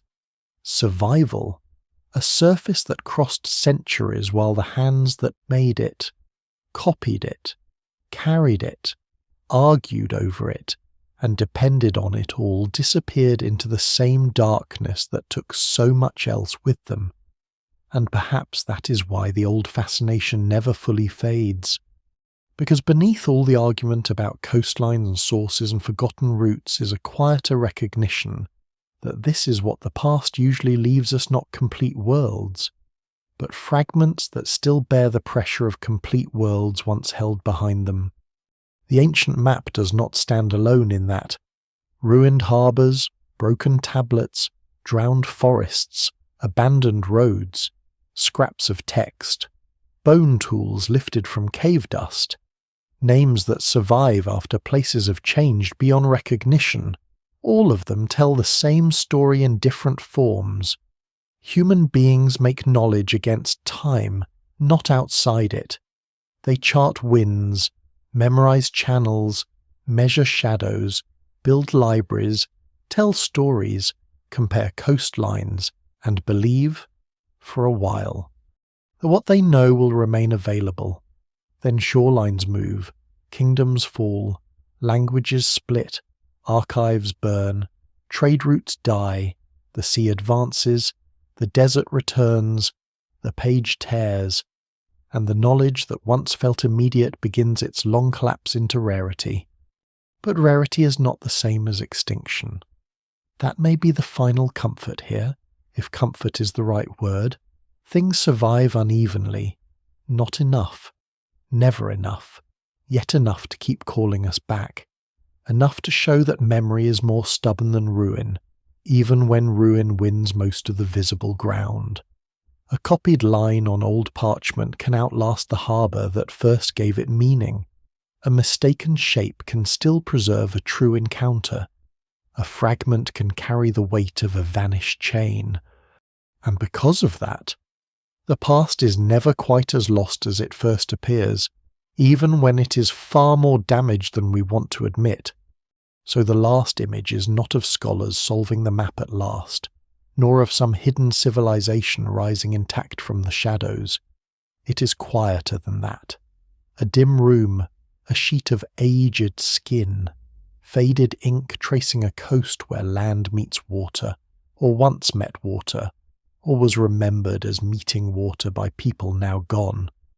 Beyond it lie drowned shelves, burnt libraries, broken empires, old winds still moving across the same oceans, and somewhere in that immense silence, human memory continues in pieces. Never whole, never fully gone, waiting for one more surviving fragment to remind us that history is not only what remains, it is also everything that almost did not.